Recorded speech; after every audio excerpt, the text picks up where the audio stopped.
Her name is Minerva. Ouch. She's the flower of the flower. Ouch.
I am here, and this is Aaron Live. If you missed, when did I get back? Well, I guess I've been back all week. I was going to say, if you missed me, I'm back from Phoenix, but I've been back for a week. I did Kings, we did Professionals, did Graybeards last week. So this isn't like my first appearance, but it's the first appearance on this show since I've been back from Phoenix. As you can see, I'm not tan. If I didn't have a red light glowing on me right now, I would look like a zombie, a pasty white zombie. But you know, the weather was nice. It was warm, which I enjoyed coming from the, I can't even say the Great Northwest. I'll just say the Northwest, the wet and cold political climate that I don't agree with, Oregon. So yeah, I enjoyed the sunshine and the warmth. You know, people say, like, it's so hot in the summer, you're not going to like it in the summer. And I'm like, you know what? I think I would like it in the summer. I've been in Phoenix when it was 115 degrees. And I was like, yeah, it's warm, but you know, it's, I'd rather have that than, and maybe it's just me, old guy, low presty going, I'm cold all the time. I need to warm up. Anyway, so I don't know that I would ever live in Phoenix, but there's some nice stuff in Arizona. Phoenix to me is like little LA, and that's not a good thing. So anyway, here we are. We're back. We got a jam-packed show as usual. It's just, I'm befuddled that this is not the most popular show on the internet. I'm just befuddled by it. I look at, you know, like I'll listen to a Matt Walsh show or something. He's got 3.5 million subscribers. I'm like, what? We sit here and talk about comic books and art, and he talks about politics and current events. It's like, and there's not more people watching this. I'm flabbergasted by it. But anyway, we have a guest today. Pete Simeti will be joining us in about 24 minutes. I don't like to bring people at the beginning of the show because I do a lot of nonsense like this. I talk to you guys.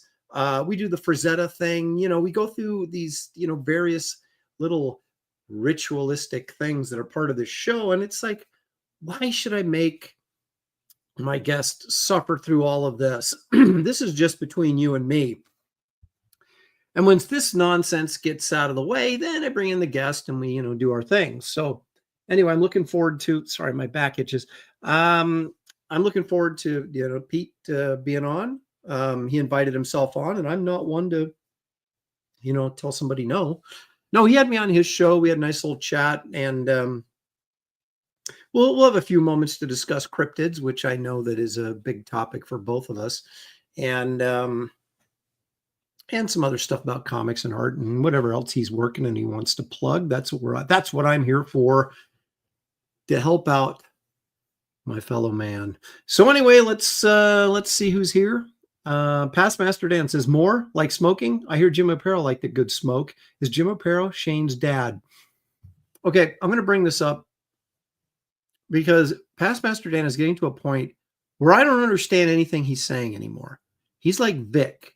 Vic, who we see occasionally, shows up with just nonsensical comments that I don't understand. So I guess he's referring to the fact that I say on the title card all these things that are going to be on the show and more. So he's saying, is it going to be more like smoking? I don't know why Jim Aparo might be Shane's dad. I have no idea what that even means. But thanks for joining us, Past Master Dan. You're always welcome here. Sequential Artist is joining us. Greetings, Aaron and Chet. Loved Aparo's style from the start of Batman and the Outsiders, though I kept wondering when they'd be getting their leather jackets. Stealth X5 is here. Jay. Jay just simply says, Pete Simeti's going to be on? Cool. Pete's cool. Pete wears sunglasses all the time. He's like Jack Nicholson. And also, you know who else is cool? The Vonster. I've had him on once or twice. He's very cool. I mean, he's like way too cool for me. Pete, I can handle. Pete's cool, but I can handle Pete's coolness. The Vonster, there's just, there's just way too much cool for me there. Creative Face says, hi, Aaron. I got a good haul from Free Comic Book Day, and my stop at Half Price Books. I sent a picture of one of them with the finds on Instagram. So Creative Faye was out and about on Free Comic Book Day. I haven't done a Free Comic Book Day in ages. And gee, I wonder why. Why wouldn't I be invited to a store to do a signing anymore? Well, I can all ponder that.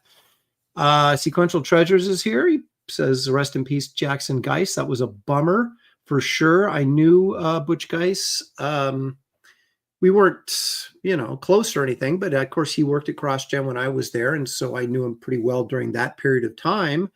I don't think I've had any contact with him or much contact with him since CrossGen, but he was a good dude and a very talented artist and quite a shock to most of the industry. No one expected that. I mean, he's still relatively young at 63 years old. So very surprising and very sad. Randy Howell is here all the way from Canada. Thank you, Randy, for joining us. Leg Kick is here because Leg Kick is almost always here. Robert the Bruce is joining us. Spambot. God, my arm itches. I had a skin cancer spot removed from here.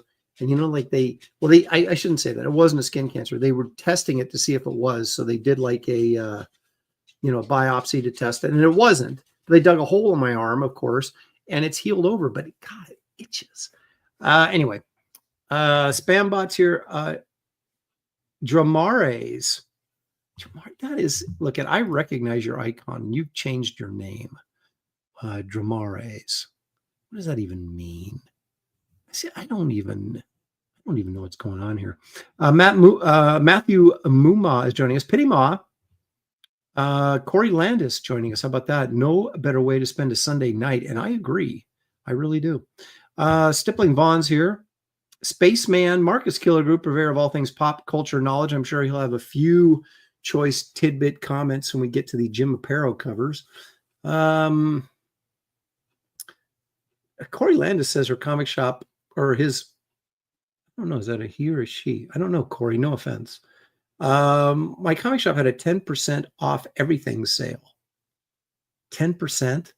That's like not even a sale. That's like an anti-sale. You got to have at least 20% to even remotely consider it a sale. What Geeks Do is here. Let's see here. Anti-Entity joining us. How about that? Clint says, we need more cigarettes in comics. I agree. If you remember, Wolverine used to smoke all the time, cigars. Howard the Duck was a cigar smoker. I think, didn't Gambit smoke some cigs? I think Gambit smoked some cigs. But, it's bad influence on the kids. Iodine 74 says, I'm here before he, meaning me, I assume, even takes the screen. Wow. So I don't know if he's making a comment about me being late, which I wasn't, or him just being early when he usually isn't. I think that's what we're getting at there. Ms. Stippling is joining us. Andy Dalliff, Daniel Russell. How about that? When was the last time we heard from Daniel Russell? He's still kicking, and we're glad to hear it. Paul Taylor, where has Paul Taylor been? Trapped in Canada, but he is our resident biologist. And when we get into the cryptids, we need the clear thinking scholarly head of a biologist to chime in, and he hasn't been here for that for a while. So glad you're back, Paul. Clint says, I want Aaron to win every draw stream against John Millen. John is the coach, but Aaron is the champ. I don't like to brag or anything, but I've done, since Comicsgate Kings has become a draw stream, I'm not on it all the time. But when I do show up, I win. Okay, that's all I'm saying. I'm 3 for 3. So I'm now picking and choosing my spots. I'm going to show up and dominate. I'm just saying. Just saying. Let's see who else is here. Halder 6480 is joining us. That's excellent. Did I say anti-entity? I think I already did, but there it is. This just in, Aaron is a zombie. It is true, except I don't eat human brains or anything like that. I stick to animal meat. Clint says when you get old, you become a lizard. Well, there's some truth in that too. The green laser, Aaron looked up let me try this again. When Aaron looked up to the right, his eyes were bright red. They were not. What are you saying? I'm high? I'm not sure what the Katie did. Hello, Katie. Thanks for joining us. I almost went on your show Monday morning. Then I realized what time it was and I didn't go. but I thought about it. I thought about it the night before, not the morning of, because I was asleep the morning of. But I have rededicated myself to fitness. I used to be a fitness freak, and I was in great shape, worked out all the time, a man's man, really. And that's before I lost my hair. But now I'm starting to feel like I'm just like a slug. I need to get back in shape. I need to get back to working out. Ever since I had that shoulder surgery a couple of years ago, I just, it just hasn't been there. So starting tomorrow, I'm going to get up, I'm going to go work out at the gymnasium, at the gym, and, start my day right. And then go pick up a bunch of donuts right after I work out to counterbalance the calories that I burned while working out. So we'll see if that can get me back in shape, get my motor running, as it were. Clint says Matt Walsh is bland. I think Matt Walsh is hilarious. I think he has a very dry sense of humor, very dry wit, and I find him very funny.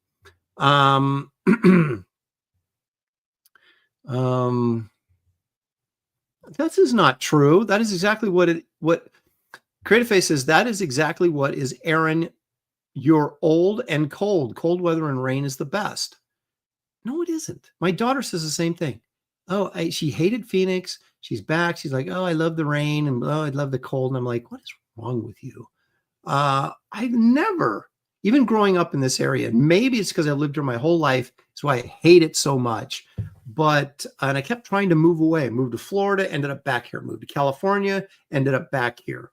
I'm hopeful that I can get out of here before I die, but we'll see. Maybe, maybe not. The thing about hockey, I'm not a huge hockey fan, but going to a hockey game is really enjoyable sports experience. Watching it on TV, not so much.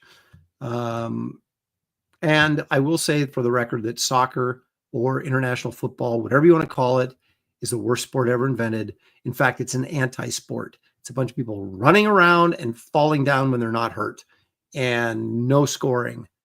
I hate soccer. There you go. You heard it here first. Hidden Hand Media is here. He says, Pete. Pete's not here yet, but he will be. Geek Avenger is here. He also says, Pete. Everybody's saying it. 10-8 Comics. I'm not sure. So you make us suffer through it. What are we talking about? What am I making you suffer through? I'm behind. See, Stealth X5 for $2. Hello, thank you, Stealth. Appreciate that. Can always count on those $2. Well, actually, it's let's see after YouTube takes their cut, they take 30%. So that's what? So I get $1.40. But thank you very much. I appreciate that. Every little bit helps. Geek Adventure says, I turned 55 on Friday. I've been blasting Sammy Hagar. I can't drive 55 all weekend. Remember when that was a thing? We were driving to Arizona. Like the speed limit was 70, right? And that wasn't even fast enough. I like to keep it, about 75-ish. And then I got to a certain stretch. Once we got out of Southern California, see, we went down I-5 all the way down through LA or San Bernardino and then across, so we went through Palm Springs and then, which I was very unimpressed. I've never been through Palm Springs before. I was very unimpressed with it. Now, then we went to Palm Desert, which was after that, and they had like Bob Hope Boulevard. And I was much more impressed with Palm Desert than I was with Palm Springs. So anyway, once you get out of California and into Phoenix or Arizona, it goes up to 75 miles an hour. Now we're cooking because now I can go 80. And then we got there pretty quickly. So, but yeah, you remember when we used to have to drive 55 miles an hour? Oh, it was horrible. I might as well walked there. Let's see here. Ben Soar, voice actor, is here. Thanks for joining us. New York taxes, blah, blah. There's Texas Mofo says Aaron is greater than John. Who am I to disagree with the chat? Inland Media said that was a heck of a joke you did on Monday. Thank you. Appreciate it. Katie does like, what? I'm sure she's referring to me not going on her show because it was too early. She says, we'll be back to Thursday for my morning show, so stop by, hon. Yeah, but it still starts at like 6 a.m. or something, right? So yeah, that's pretty someday I'm going to surprise you and I will show up. Okay, so she's going to Thursdays. Everybody make sure you check if you're up on the East Coast, and you don't want to watch Good Morning America because who would?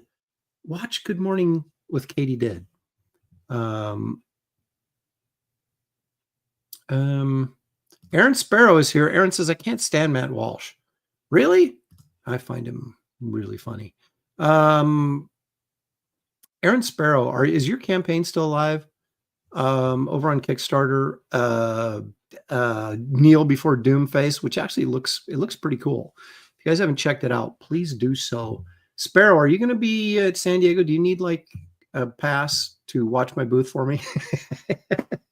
Let's say I give people free passes, but then they have to watch my booth. Paul Taylor says golf is the worst to watch. Yeah, I'd agree. I'm not much of I suck at golf. And I should be good at it because I was a really good basketball player. And you'd think I would have the eye-hand coordination, putting the ball in the hole and all that kind of nonsense. And I'm terrible at it. I think I'm okay putter, but I cannot strike the ball worth a darn. I can go to the practice. What do you call it? The driving range, and I do pretty well. I get out in the golf course and I hit grounders all the time. It's embarrassing. So I gave it up. I've only really golfed like 3 times and it just did not go well. Excuse my dog. What can you do? Hey, there's Paul Taylor for 10. Thank you, Paul. Hail Aaron and chat. I was here last week, so you can't nag me too much about not being here. Were you here last week? I don't think you were here last week. Was he here last week? I don't remember you being here last week, Paul, but maybe you were. Oh, wait a minute. I wasn't here last week. So how could you have been here last week? See, the lies. Zeno the Stoic is here. I just came back from the Palm Desert. It's baby boomer heaven and felt really fake. Well, okay, I'm not saying it looks real. They built a town in the middle of the desert. That's completely fake, but it looks like a nice area. I mean, it looks like, Palm Springs just look like nothing to me. I don't get it. Maybe the good stuff in Palm Springs is like away from the freeway, so you can't actually see it. I don't know. Yeah, the Michael Fetter Show for $5 says, here's a super chat for you, Aaron. Thank you, Michael. I appreciate that very much. And now I'm obligated to say, check out the Michael Fetter show. There you go. Phantasmagorical's here. Aaron Sparrow calling me the silver fox, indeed. Quoth the Raven, Louis Bright Raven is here. I go to bed at 6 a.m. I go to bed at 6 a.m. Wow. Guy's an all-night party guy. David Ellington says, it's funny. I think he's talking about Matt Walsh. Luffy is God. That's not a show, Lopez. I don't know what that means. It is still up for Kate pledges. It's still up. He's talking about his campaign, Kneel Before Doomface. And I got you at SDCC. I assume that means he's going to be there and can help me out at the booth. Everybody talking about what looks nice and places to go and visit. And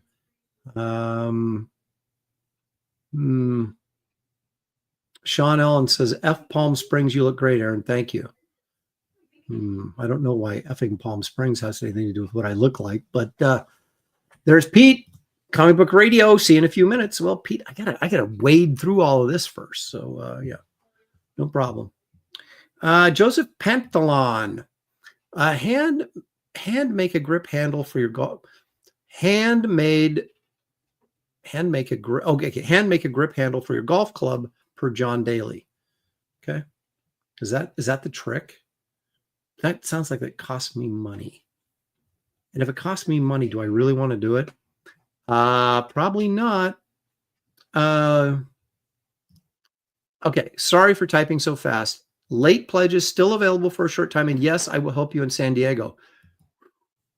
Okay, then I will put a badge with your name on it then, Aaron Sparrow. See, when you get a booth, you get 4 badges. So already gave one to my web guy. Now Aaron Sparrow's got one.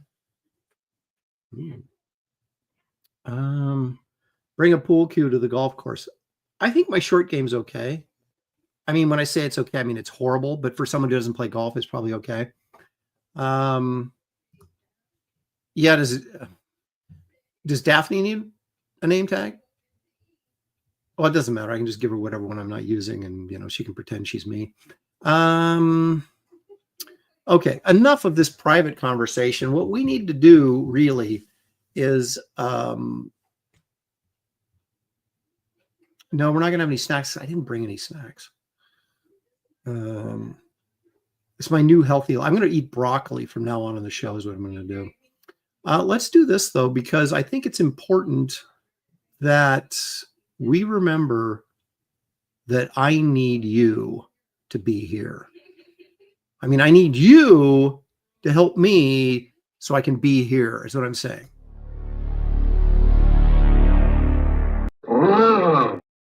There it is. So like and subscribe, for crying out loud. Let's catch up with Matt Walsh. If you don't think Matt Walsh's show is good, then you should like and subscribe here so we can catch up with him. That's all I'm saying. Okay, you know what? It's time for a little Frazetta. I believe this is the last of the Frazetta Mars paintings. And we're going to go over that today and take a look. Here we go.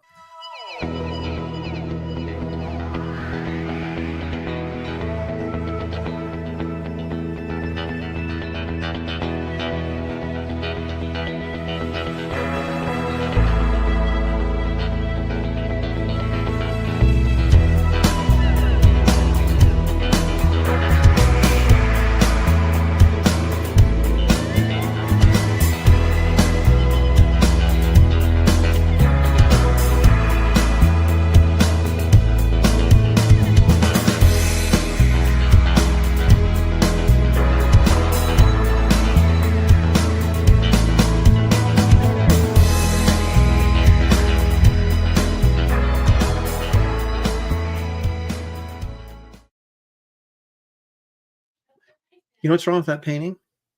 And far be it from me, if Sarah Frazetta is watching, I'm not, criticizing Frank. But those are supposed to be white apes. And they're not white.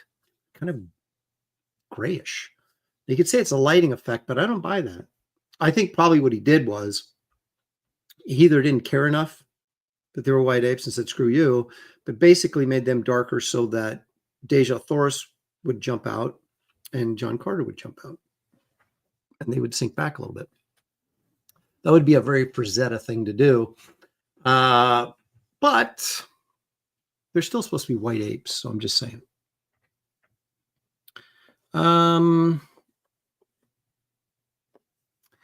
Taylor says he's not a huge fan of that cover. I actually kind of like that cover. I like the one with the banth on it and that one. And well, actually, I like all of them. But those, of course, were the Doubleday hardcover books that had the spot illustrations by Frank on the inside. Again, I have all of them. I recommend you guys picking them up if you're into that kind of thing because they're not that expensive. You'd think they would be, but they're really not. So you can find them on eBay and other places for relatively affordable prices.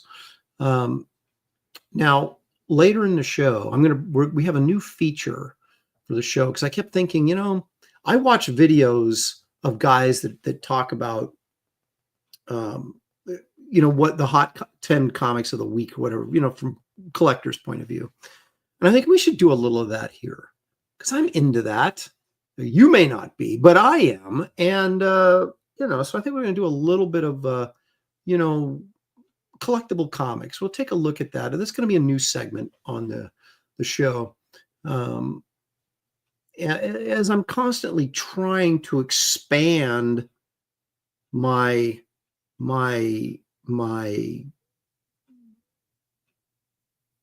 content. That was the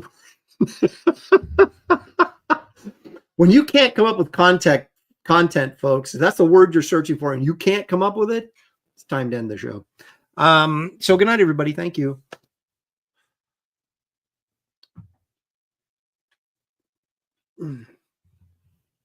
Texas Mofo says, is Simeti standing you up? So many have done the same to him. No, I told him not to come in until 4:00 because we had to do this. No, it's not Slabber's Corner. It's just, what should you be looking at in the marketplace if you're looking for, a book to give you some returns on, some investment potential. That's what I'm all about. So is it 400? What does that mean? It is 400. It is 400. What did I miss? Did I miss something? Oh, I see. Dale says, I prefer readable comics, but I understand the need for collecting and collectors. Well, okay. For me, there's a certain, I don't want to say age group because that's not really true, but there's books you read and there's books you collect. And like people would, for the most part, read newer material, right? And so they buy the latest issue of Batman and they'll read it, of course. And I did the same thing. And I don't read that much anymore. But then I would buy older stuff that was collectible, and then I would take care of it. I would treat it with respect in hopes that someday I could cash in on it. So now I'm very much into that. And most of the books that I buy, I either have reprints of, or I've already read at some point in my life when I was younger and was more vociferous in my comic reading. And so then I buy something simply for the collectability of it so that when I die, people will come to my house and go, this is the greatest freaking estate sale I've ever seen in my life. That's my goal. So,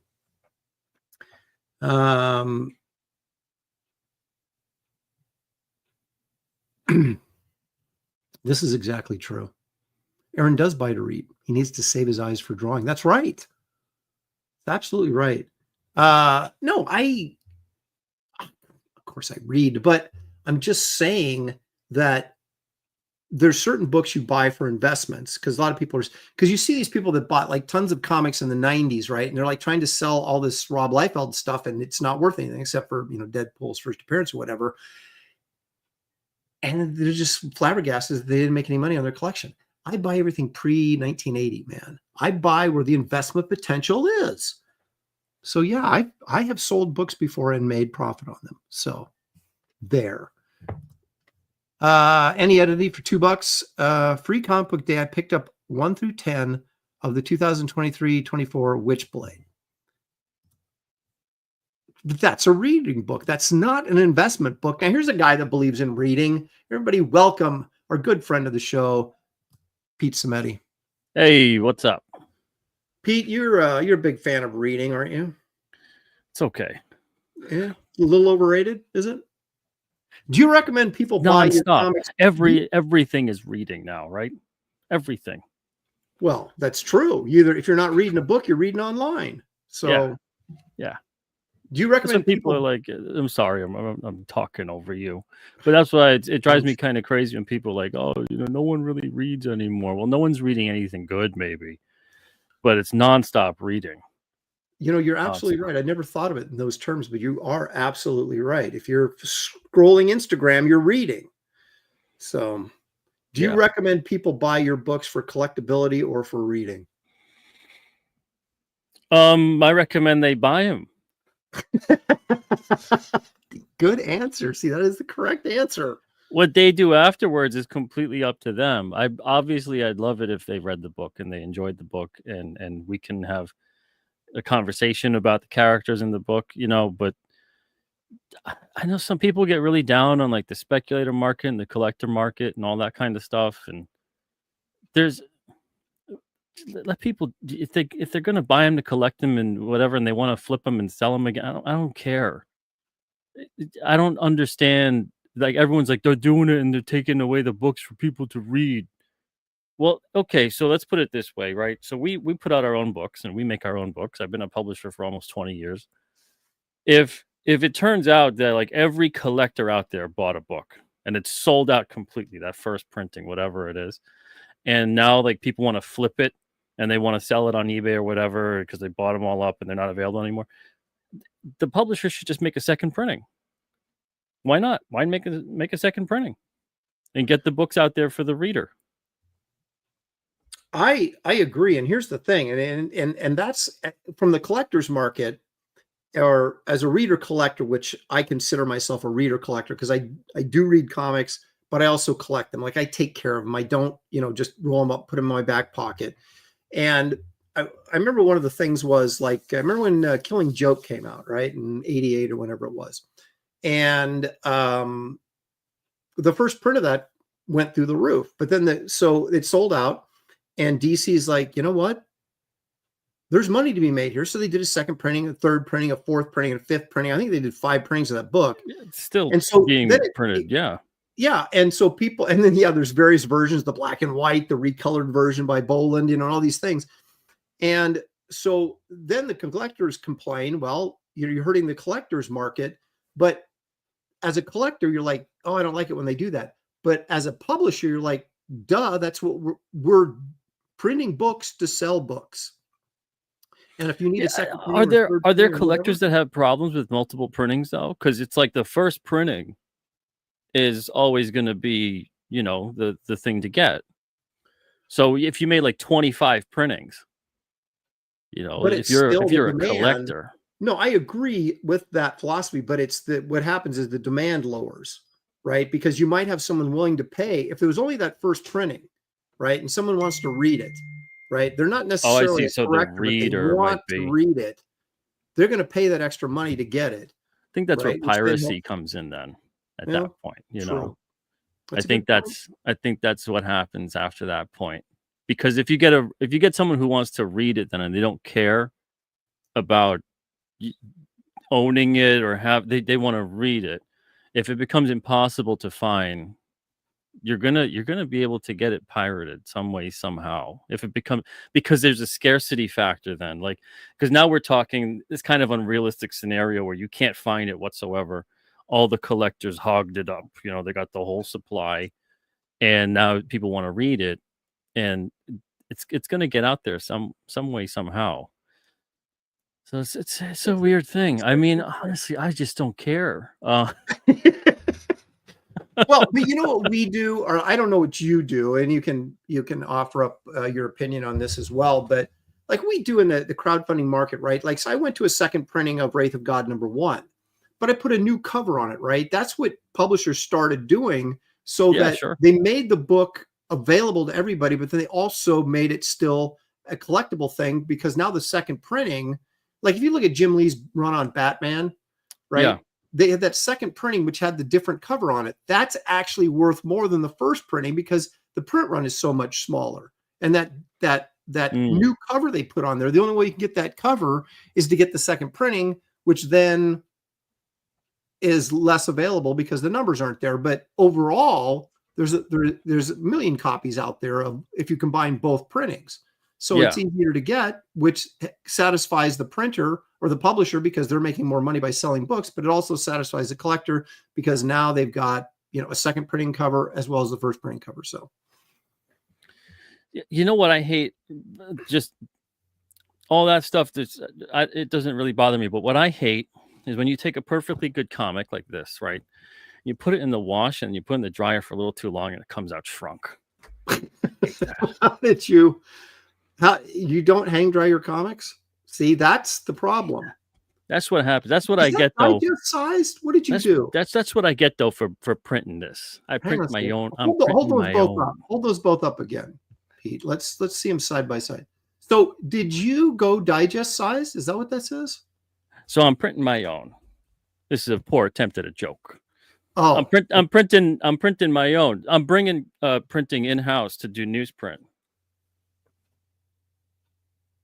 This is an exact replica, cover to cover, page to page. Yeah. Printed in-house. Now, I got to scale it up in volume and everything. I'm going to launch a campaign on the 9th to do that and print for Alterna and for others too. Take on other print jobs for people. And because I'm just getting really tired of dealing with printers. I'm getting really tired of the way the market is kind of working out. And then the wait times and the lack of quality, the increase in price, all of that kind of stuff. And I was just thinking, well, is it possible now to actually do this at home and get it done right and get it done looking good? Are those digital prints? I mean, how are you doing it? Can you discuss the? Well, I mean, you didn't buy a web press, did you, and roll it into your basement? No, I'm not buying a web press. No. So inkjet printing is pretty much as close to a web press as you're going to get. But the quality is excellent. Digital and this is high quality these days. Yeah, this is an old printer. This is like a 10-year-old printer, and I did a black and white issue too, which is King Cryptid #2.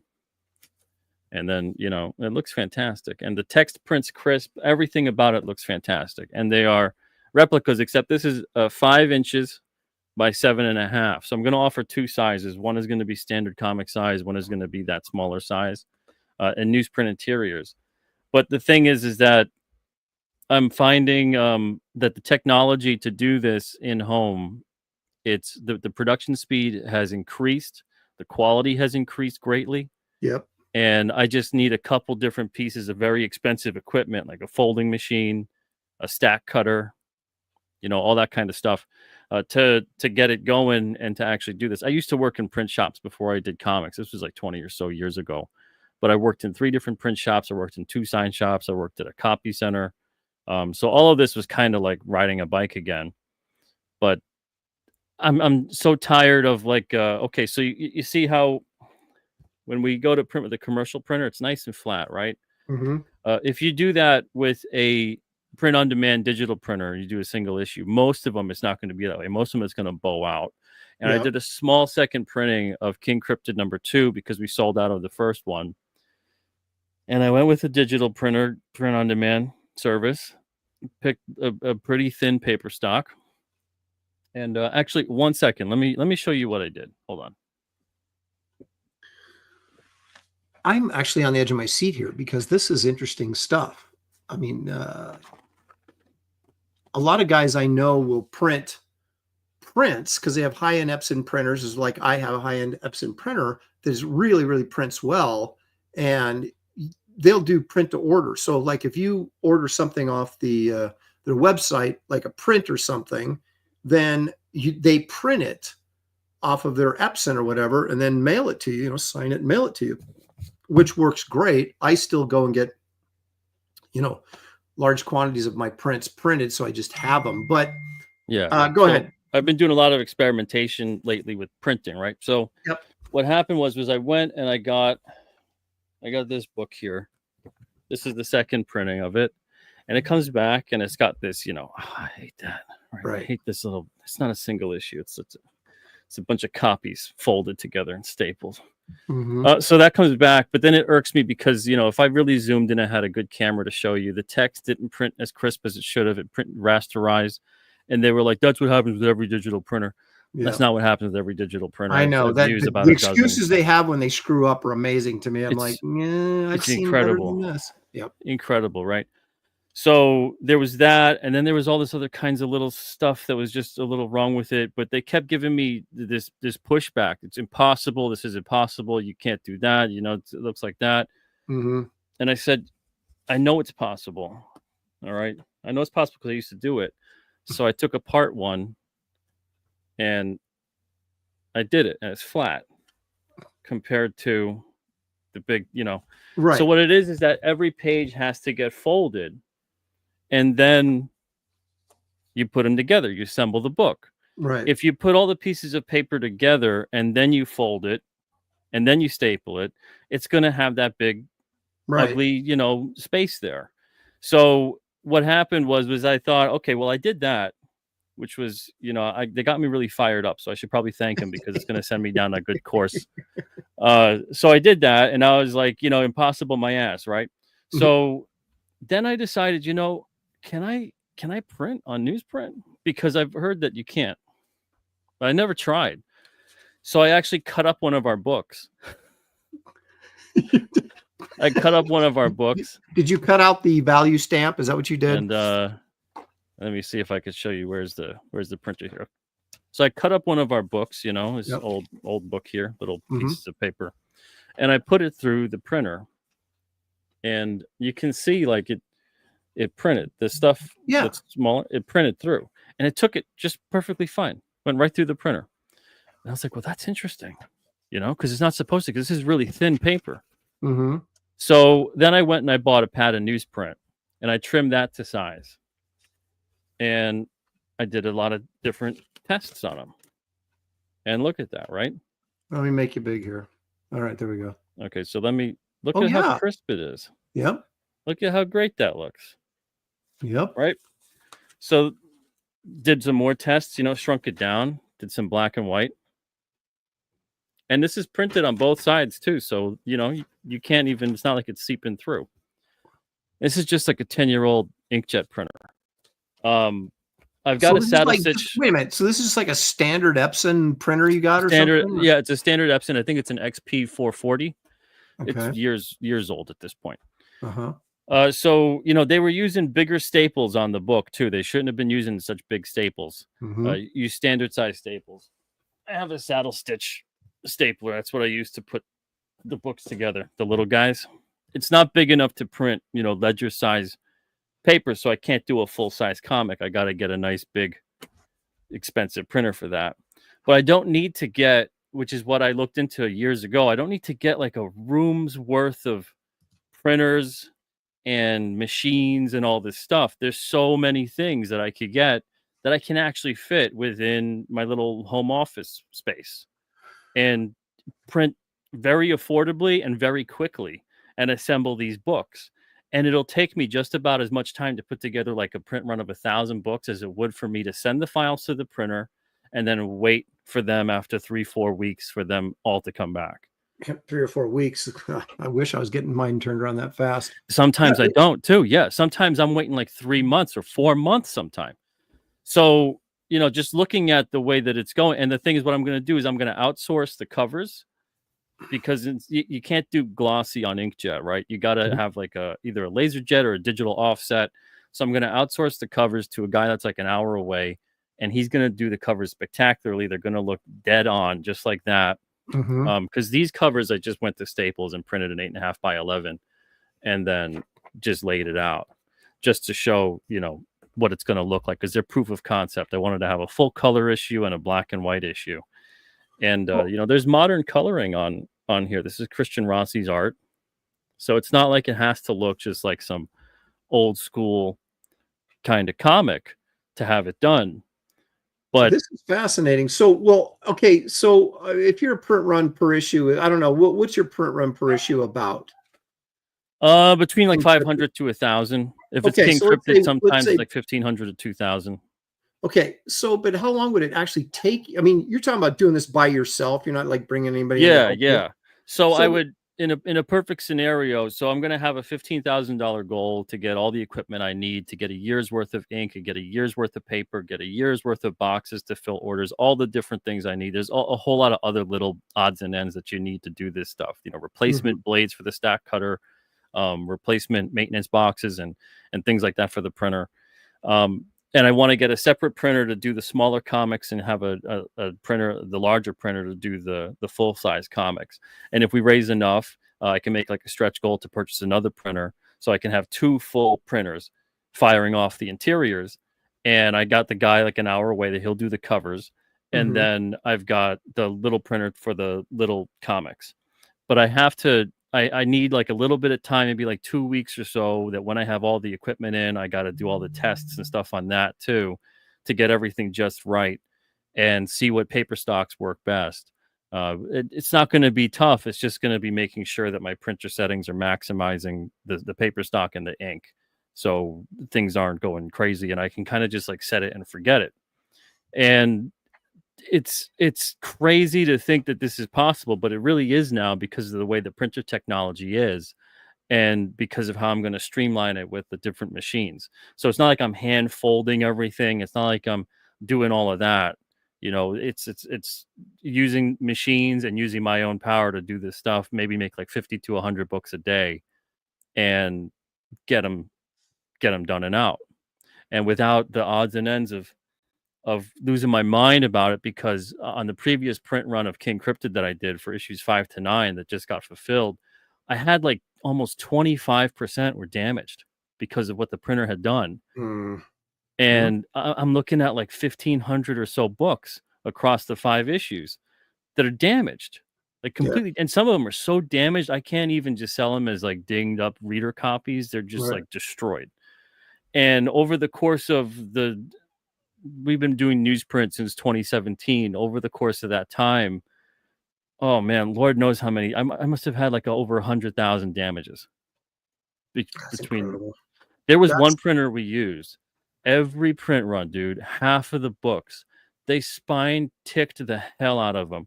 Like they kept creasing it, because when they would staple it, the staples would be going in like really deep into the book. And meanwhile, like I'm stapling it at home, and I got like the staples, they're flush to the book. There's no yeah, spine ticks. There's no, and I'm like, what are you guys doing? Why do you have the pressure settings on that saddle stitch machine so freaking? Why is it so powerful? Why is it like, And they're like, we're trying to make adjustments to, and so then they ended up fixing that, and then it'd be something else. And then I'm mhm. like, you fixed that one problem, and now a problem is on these books that wasn't there before.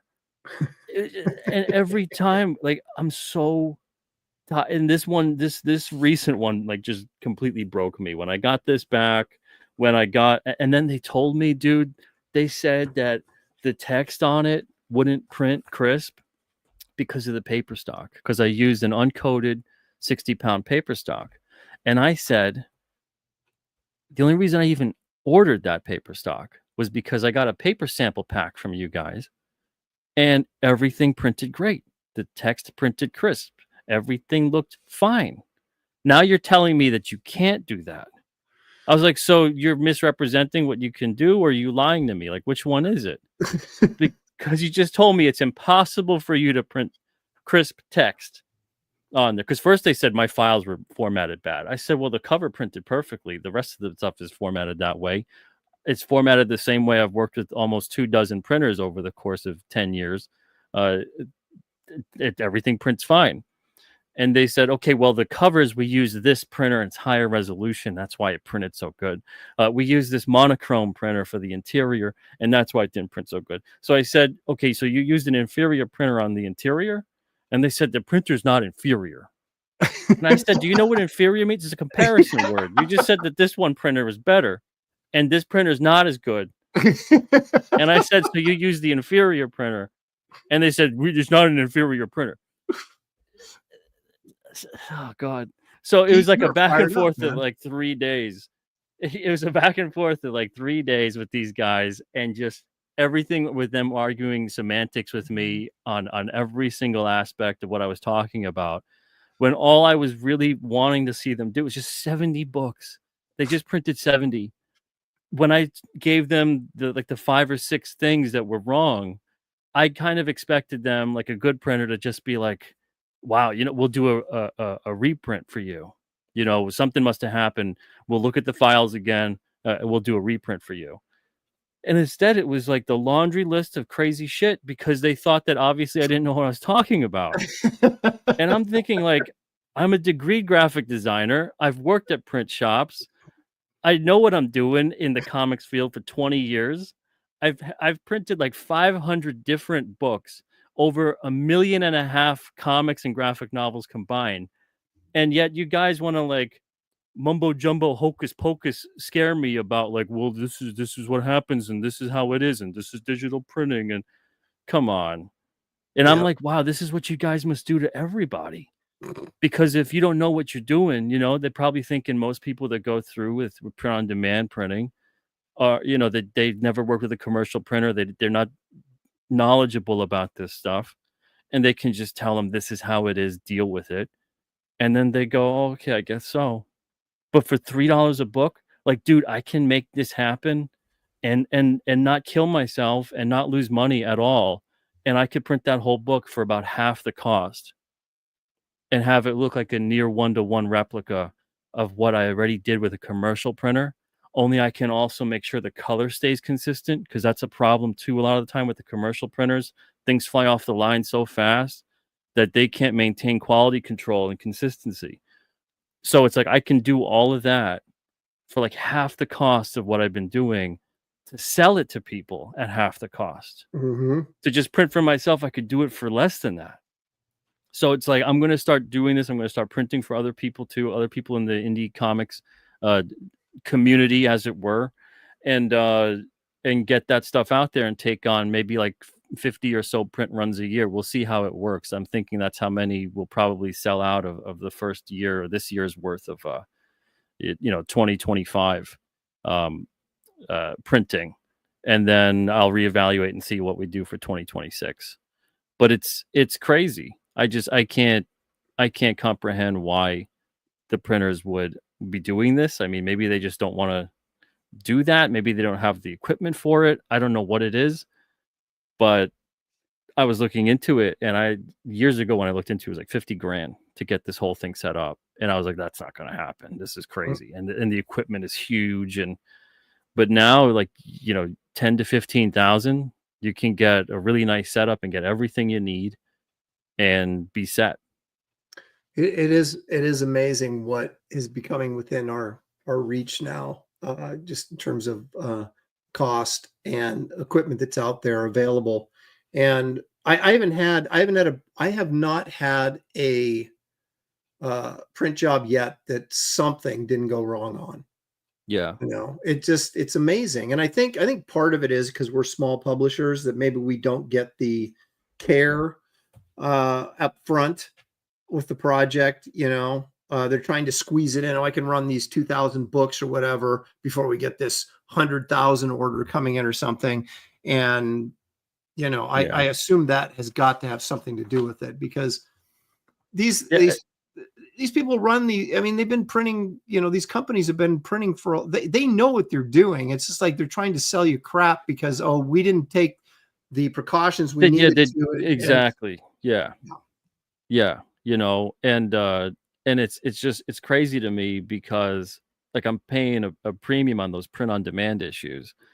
I already know there's going to be issues with commercial printing, especially with web press, and you get misregistrations and stuff. And sometimes that adds to the charm, but sometimes it's incredibly frustrating, because you're like, of all the pages in the book, it's like the big nice splash page. That's what it misregistered. So that's a pain in the ass when that happens. But I'll be able to not have that happen. And it's crazy because, like you said, there always is something. There always is some kind of like near catastrophic thing, not like a little thing that like no one else would notice, only you know, or Mm-hmm. you know, a little bit. There's always going to be some damages because that's just the nature of the beast. But once they start becoming fine with like 10 to 20% of the print run is going to always be damaged. And it's just like, I had a printer one time, dude. They told me they damaged 35% of a run. And I said, what the? This is insane. This is like, you guys damaged almost 4,000 books. Like, this is when we were doing distribution with Diamond. Yeah. And then they go to the distributor, which is even worse because you can't not have the damaged books go out. So they go out to the stores, which really makes you look like an idiot. Yep. So I said, how can we make sure this doesn't happen on the next run? The dude told me, order 35% more.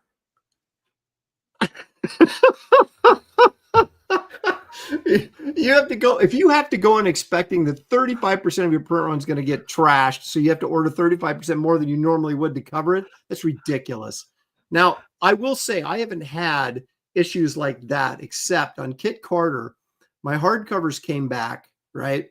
And the stitching needle that they used to do the binding broke off in one of my books, okay? And they didn't fix it through the whole print run. So it had various sized tears in the paper.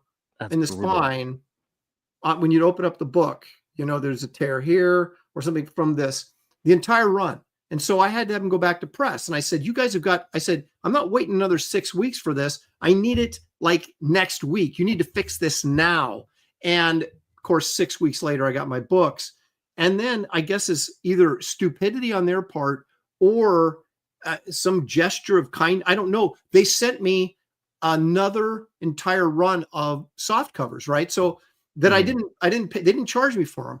They sent me the hard covers along with another entire run of soft covers, and the soft covers were fine.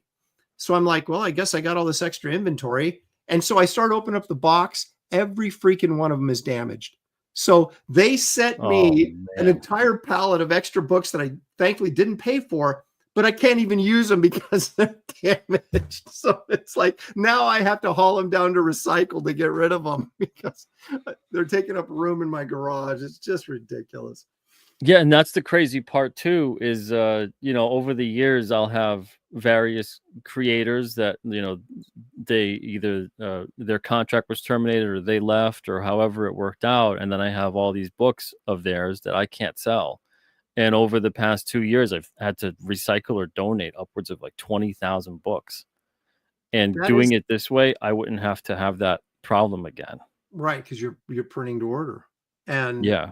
Well, it's funny because I remember Billy Tucci had this great line that, you know, he was talking to his wife and they you know, they're talking about overprinting, you know, so they had extra stock and things like that. And he goes, and he publishes a lot more than I do. So he's like, do we want to be a publisher or do we want to be a retailer? And he goes, we want to be a publisher. And that was him and his wife said, so they're not carrying inventory anymore. I've got inventory, not a ton, but I've got inventory because I always overprint a little bit so that I can sell stuff on my website. But man, you do 3, 4, 5 projects, and you've done a ton, obviously, but just 3 or 4 projects. Now you've got an extra 200 of every book that you printed already. And suddenly your whole room downstairs is full of inventory. And you're like, how do I manage this and carry all this stuff? And it's like, you're realizing that, yeah, maybe I'll sell these 200 books over the next 2 years, but it's like, is it worth it? You know, to take up all that space and so there's a lot of stuff that we have to deal with just from the publishing side, not even talking about the creative side, just the publishing side. That's just, this isn't for everybody. That's for sure.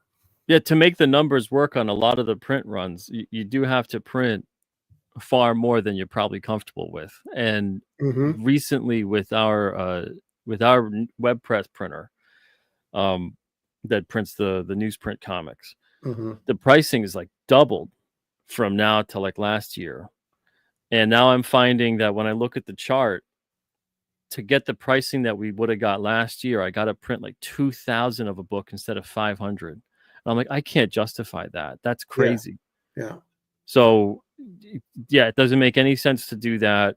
And between that and then the way the digital printer second printing thing went, I started looking into it, and I was like, is this possible? And I can't believe how actually possible it is. So yeah, I'm really looking forward to seeing how this campaign does, and we can bring printing in house. We can start printing books for other people too. I'm going to be pre-selling press time and things like that on the campaign. So yeah, I'm looking forward to it. I think it's going to do well. No, that's exciting, man. I would be monitoring this situation, Pete, to see how it works. Yeah, I know, because you're interested in doing something. And when you had talked to me about it, I was like, I don't even know how much longer we can really do newsprint. And at this point, it's like, as long as I can perfect what I got to do, I know you wanted kind of a size that was a bit bigger. It's kind of closer to like maybe like a 8.5 by 11 sort of magazine size, to get it to be full bleed. So like we can get it trimmed and everything. I would have to do like a little bit smaller. So I have to be like maybe 8.25 or something like that by like 11.25, just so you can kind of trim off some of it. But that could be very possible. And I'm only going to be doing these saddle stitch books. I'm not going to do graphic novels, perfect bound. I'm not going to have hardcovers. I'm not going to have silver foil or this. I'm not going to. It's going to be just basic comics. Well, yeah, you start getting another. You couldn't do that. I mean, and I think there's more than enough people out there, because I'm not going to become a full-time printer either. I want to make my books. I want to, I don't want to just be printing all the time. So it's like, I am going to still be like, okay, I've got this much going on this month. I can't take any other jobs, whatever it may be. And like I said, I might end up selling out of press time completely for the rest of this year if that campaign really takes off. So, it's going to be one of those things where I think I'm going to have more than enough work to do just doing the standard single issues and then like the mini size. Well, if you're willing to do and take on extra stuff, that's a great plan, because that's where you get your money to pay for your equipment and get you in the red or the black. What is it? When you're money ahead, you're in the black. Right? I wish they would just say, green, but I understand. Yeah. It's like get you in the green. Exactly. Well, because even getting into black sounds bad. Like, oh, you're in the black. Let's take a look at one of your campaigns here that's up right now. Oh, thanks. And let's see here. What do we got? So this is on Indiegogo right now. Your King Cryptid 10 through 13, Rage and Revenge. Oh, yeah. So that's on both Indiegogo and on the Alterna site. So if someone goes to alternacomics.com, they can also back it on there. And the combined total of the campaigns at 16,528. We just passed 400 backers the other day. So if you back the campaign, thank you so much. Appreciate it. But yeah, so I just finished fulfilling 5 to 9, and now 10 to 13. We're still funding this, and this is probably going to be released sometime like early next year, early 2026.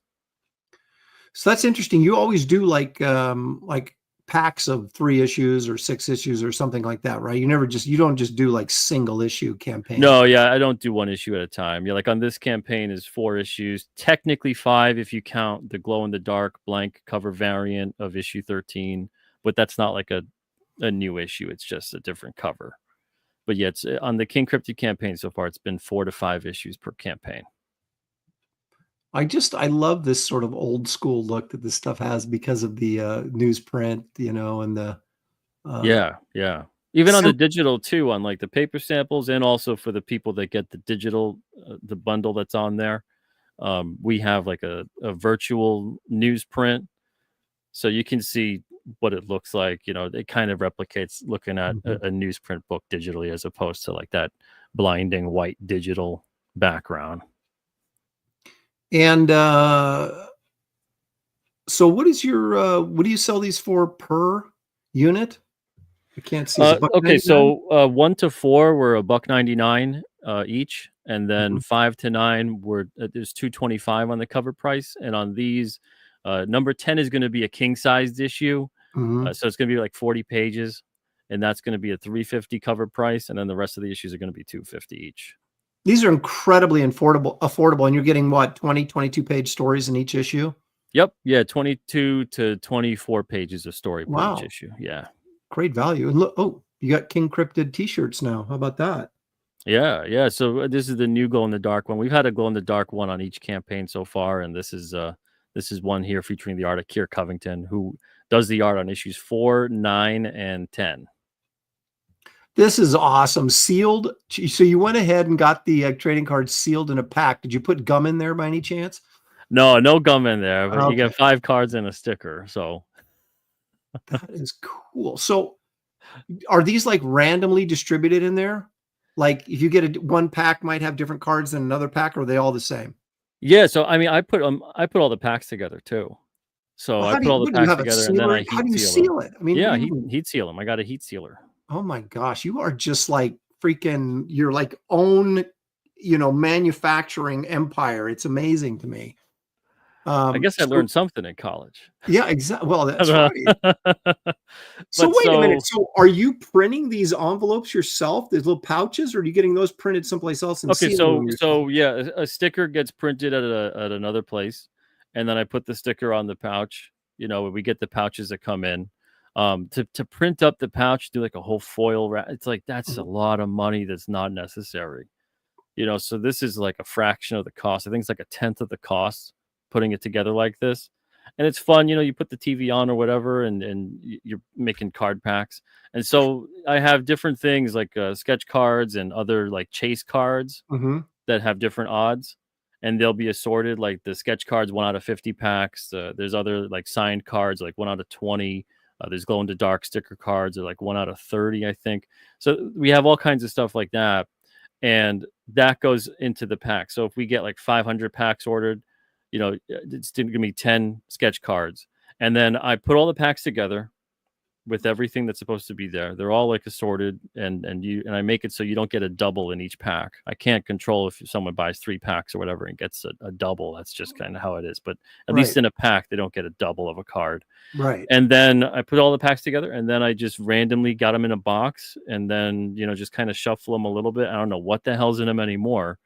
And then I just start taking packs out, and that's how I fulfill the orders. So it's fun when someone gets a sketch card or something like that, because I don't know who the heck is getting any of that. Now, if they get a sealed trading card box, you get 20 packs and you get all the bonus cards, and then you might also get extra bonus cards too, just from that's the box there, the King Cryptid box thing right there. That's like that box. You get like the whole, you get 20 packs of them, and then you get all the guaranteed bonus cards, and one of them's a sketch card and everything.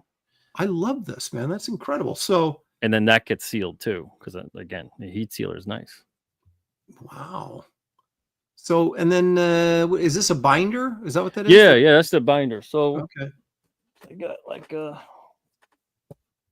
it's basically like, this is the binder, and then let's see that. That's the back of it. Here's the front of it. Now that's for the trading cards, right? And then and these are the trading cards. So you got like the covers on the front, and then there's issue information, but then on the other card, like because we've got 2 covers per comic, because it's a flip cover situation. Right. It's not a flip comic, but it's a flip cover. Right. So on the back cover card, there's a Necro case file, which is New England Cryptid Research Organization, and that's like the cover story for the issue.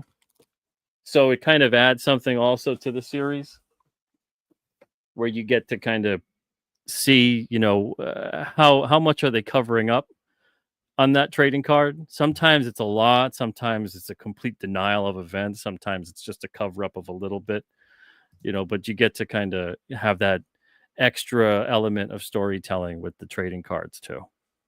That's fantastic, man. You got a lot of really cool stuff associated with these books. There's your sketch card right there. Yeah, and that's a nice, that craft paper stock, and it's always fun to draw on those, because you can use the white and kind of have that nice highlight. I had my very first trading card I did, or limited edition trading card with Wraith #1, was on this this brown paper stock, and it just looked like an old you know, an old trading card you would have gotten in the 70s or something out of one of those gum packs. It was really fun. Look at all this stuff, man. You got your hats, you got your iron Yeah, on. we got hats, patches. I'm working on the flamethrower, you know, not just yet. Wow. This is really cool. So there's a link in the description of this video that will take you to this campaign. We've also, let's go over to your website while we're doing this, because I have that up as well. And there's a link in the description of this video to the Alterna website. Boom, there it is. I'm just floored every time I talk to you and look at this stuff and how much product you've produced and that you have available on this site. It's just incredible. Thanks. Yeah, there's a lot of great books on alternacomics.com.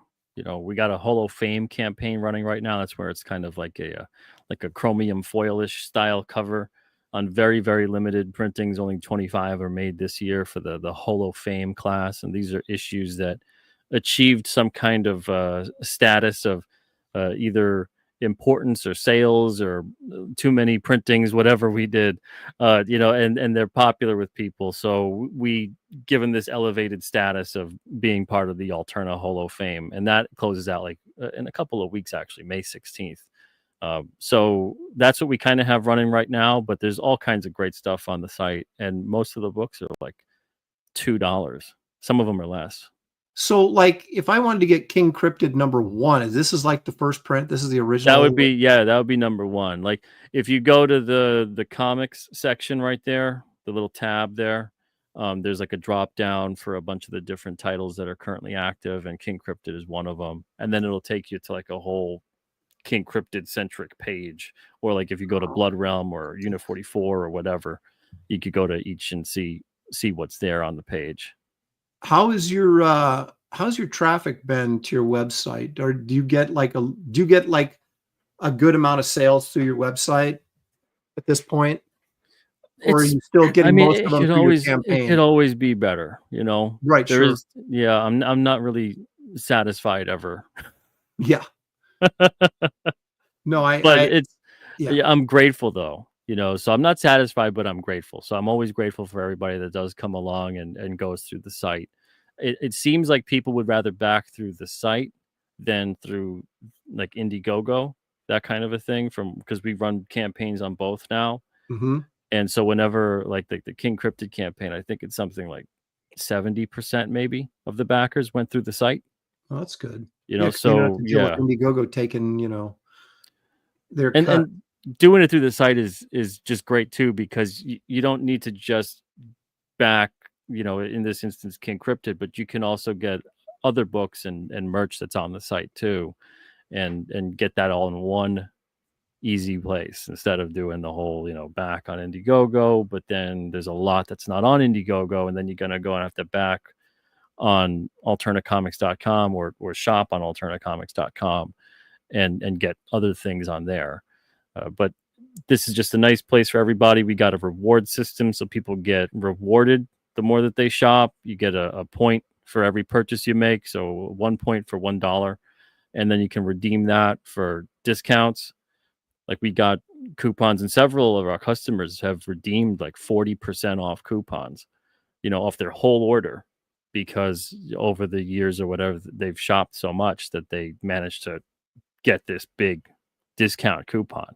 Wow. You know, so I'm you know, paying it back to the people who actually read and support. And, you know, that's really what I'm always trying to figure out how to do. Is I'm trying to figure out how do we make a better product or give a better experience to who we already have, as opposed to, I know sometimes with companies, it's always about acquisitions of new people. But I think that's how you kind of kill two birds with one stone, is that while you're in the process of rewarding who's there already, you know, it becomes more attractive for the new customer to come on board, instead of doing something that you usually have to send the old customer away in favor of trying to get the new customer. Mm-hmm. And that just doesn't, you're in a constant cycle of always losing people and then trying to replace them. And that doesn't make any sense to me. So I'd rather just we just, you know, we love and appreciate all the readers that we have, and I try to do it as much as I possibly can. This I love this Brug guy. Yeah, the swamp monster. Yeah, I love that. Yeah, he looks like your kind of guy. Yeah. You know, I'm getting some traffic on my website. I started selling stuff on there, or got it set up so I could sell stuff last year about this time, and it's done. You know, we're doing, you know, a few sales here and there every month. I mean, enough to make it worthwhile. And the nice thing about it is you can launch a campaign. Like I have this happen a lot where people say, oh, Wraith of God 3. Well, what about the first 2 issues? I'm like, just go to my website. You can order them right there and you get them immediately, you know, as opposed to having to wait till the campaign is fulfilled on Indiegogo to get caught up on your reading. So, I mean, that's nice. But you're setting a standard here for all of us in how you're handled your publishing side of all of this. Kind of you to say so, man, because I'm just figuring this all out on the way down. I jumped off that mountain back in 2006, and I'm just trying to still build that parachute on the way down. So it's nice of you to say that. You know, no, I'm really impressed with it. I always have been. So anyway, you guys, there is a link in the description of this video to take you to his campaign, to Pete's campaign, and also to his website, so you can get back issues and all sorts of good stuff there as well. So we'll take a look at this later in the show. But all right, Pete, I've got a couple things. Have you ever been much of a comic collector at all, or are you just more of a comic reader? What the hell did you just say to me? Oh, okay.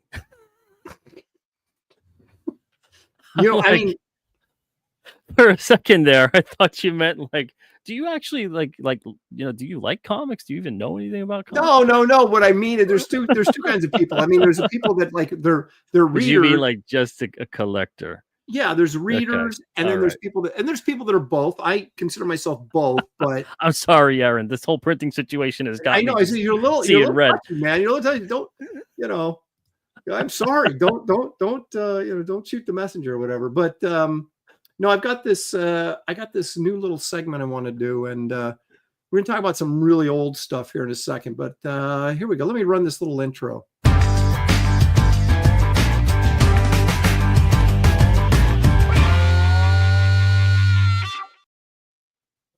Now, I'm always out there looking for what's come down in price. You know, where's the good, the good investment price? What's really inflated? Don't buy that now, because like you want to stay away from FF 48, 49, and 50 right now because the FF movie's coming out. So it's all heightened and, that type of thing. But this is what I've discovered recently, that pre-code horror books are a really good investment. And if you look at their increase, they have they're one of those things you look at, and most Golden Age are like this anyway, but most Golden Age are not affordable. These, when I say affordable, I mean like $1,000 or less, right? So, I'm not a big heavy hitter where I can go out and drop 10 grand on a book, but I can drop, every once in a while I'll be able to drop, $600-800 on a book if I think it's a good investment. Ooh, and look at you.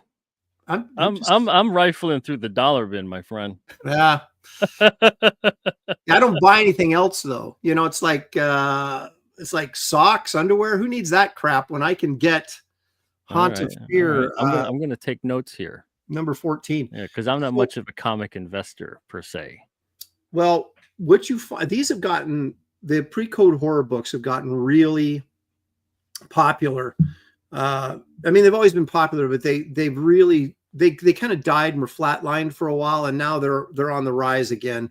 And so if you're going to get into them now is what I'm telling everybody, because they are on their way up. And some of these books already, for example, I happen to have this book in fine condition. This is The Origin of the Old Witch. Okay, Graham Ingalls art. And I paid, what did I pay for this? I paid $700 for it a couple of years ago at San Diego, like 2 years ago. It's now $1,000 book. Okay. So these are things that I still think, again, if you're a, I don't say a big time collector, because me, big time collectors are guys that are spending 3, 4, 5 grand, 10 grand on books. I'm kind of like an average kind of guy that every once in a while, if I find something, I can sell a couple old books or move something that I have and get some cash together to buy something. I just made a purchase on this book right here in a 6.5. It's an interesting story because the guy had it slabbed and he cracked it open because he wanted to read it. so this in a slabbed condition would probably be about $800, $850, maybe $900. But because he broke it open, now it's still a 6.5, but now I don't have to pay $900 for it. So I got a really good deal on this from this guy. And again, a great cover by Graham Ingalls. And I would, these are the kind of books that I'm looking at. If you have this book for 5 years, you spend, say it's an $800 or $900 book market value right now. This is going to be a $1,200, $1,500 book in 5 years.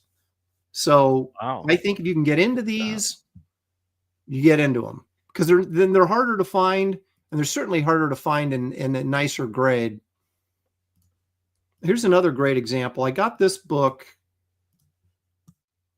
great Jack Davis Frankenstein cover, right?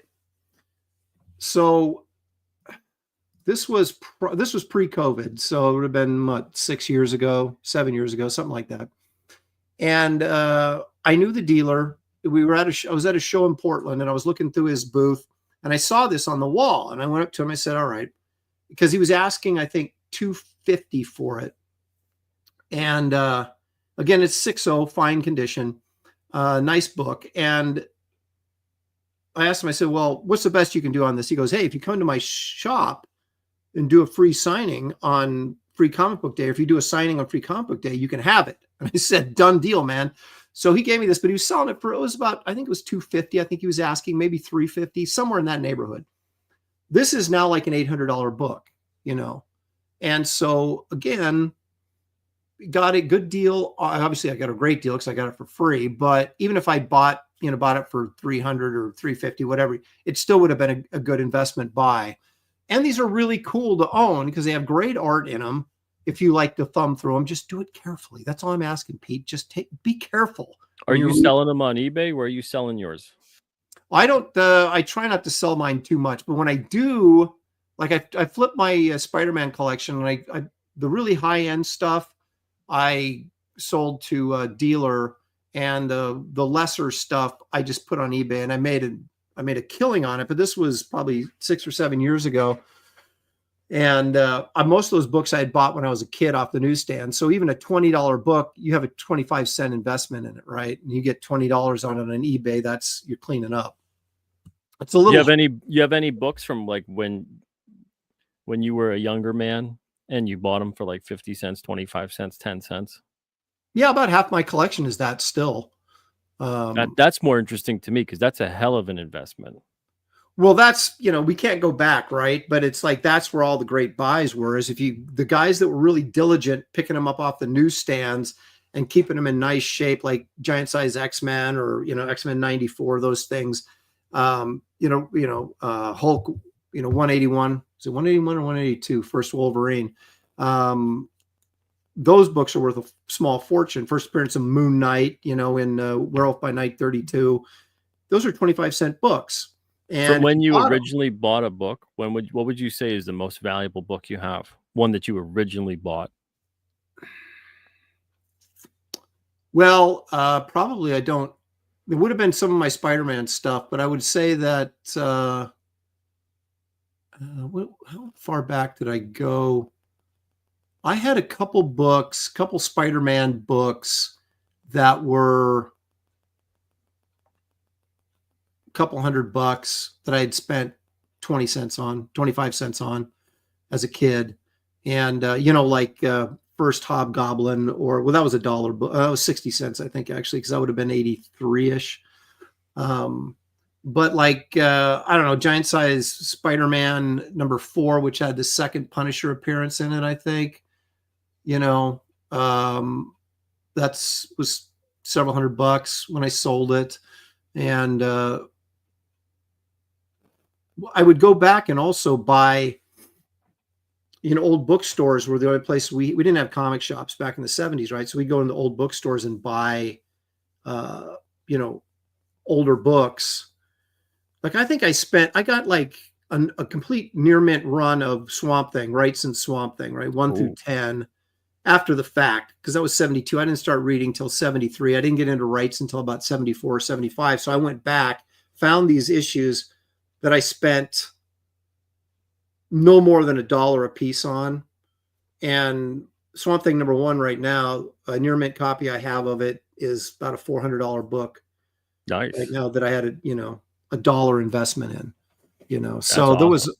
there was a lot of stuff. Like Spider-Man #2, some guy was selling for $25 back when I was 12, I think, Oh, and that obviously is worth a ton now. that makes me think of that first appearance of Wolverine I saw at Heroes World, which was a shop that was by me, one of my favorite ones, the part of the chain.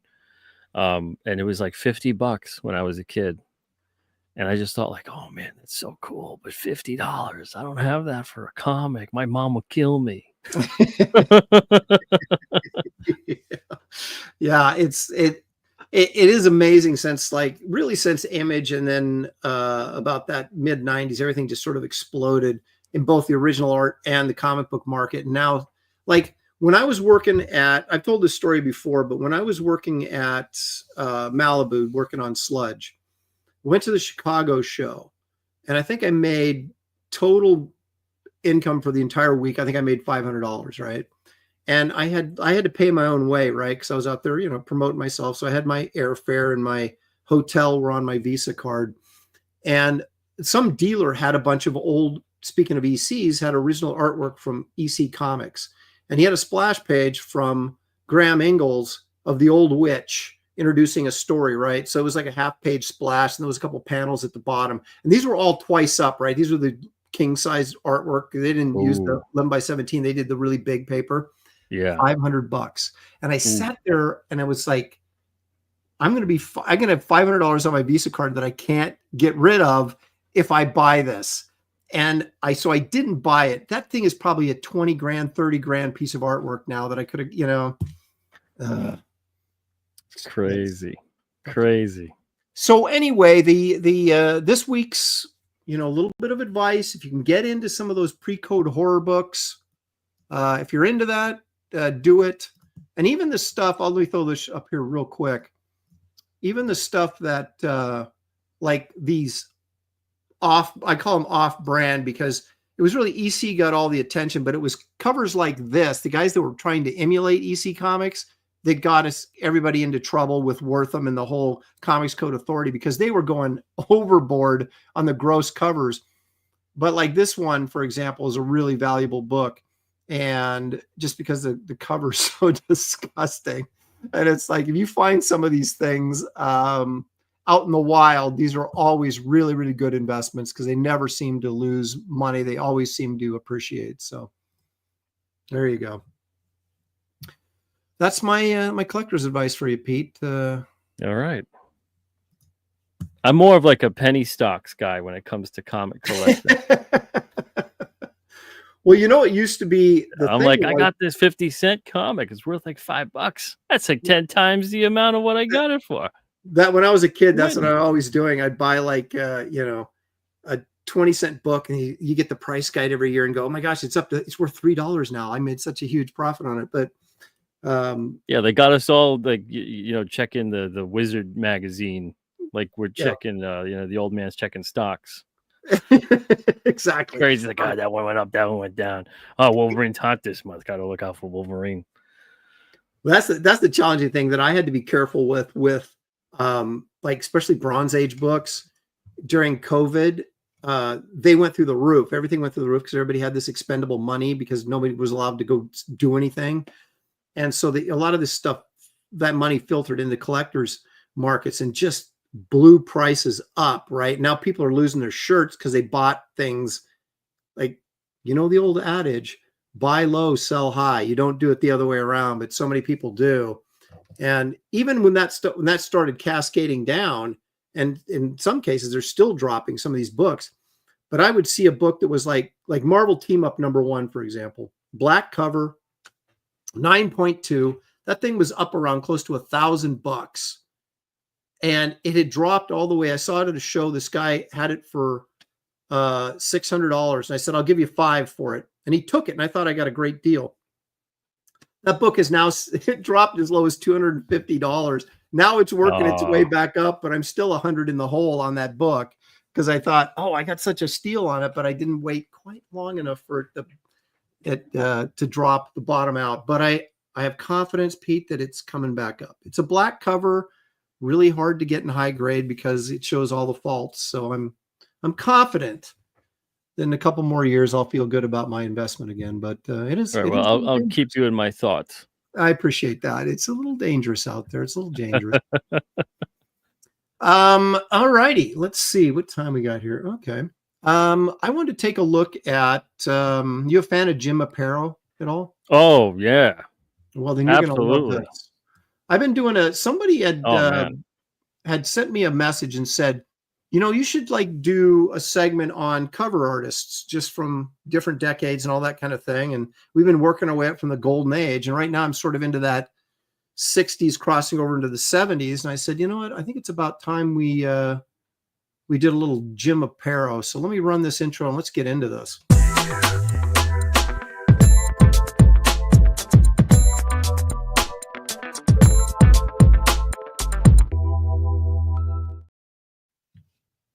These are like some of my favorite covers, but they're not necessarily in any particular order. So we're just going to start here and work our way up. This is, correct me if I'm wrong, you guys in the chat, but I believe this is off the trade paperback. Yeah. I see. It's all 4 issues of The Death in the Family collected. I remember when this came out, and I thought this was a really effective cover.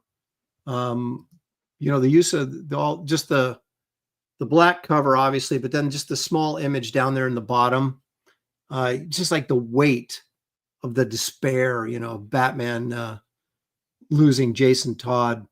And I'll admit, Pete, I called in multiple times to kill Robin because I hate Robin. But now I kind of feel bad looking back on it that I was. If it was Dick Grayson, would you have called? Yes, because that suit I can't stand with the little booties and the booty shorts. I'm like, come on, man, get that guy in a real costume. Now, when they gave him pants, I was okay with it. I said, okay, I'm cool with it now. But that outfit, it's got to go. And if you have to kill the guy to change the outfit, I'm all for it. So that's what I did. And it cost me 50 cents every time I called. I was in college doing this. Like, I don't have anything better to do in college than sit there and call this 800 number and tell them to kill Robin. Wondering why you're calling that 900 number all the time.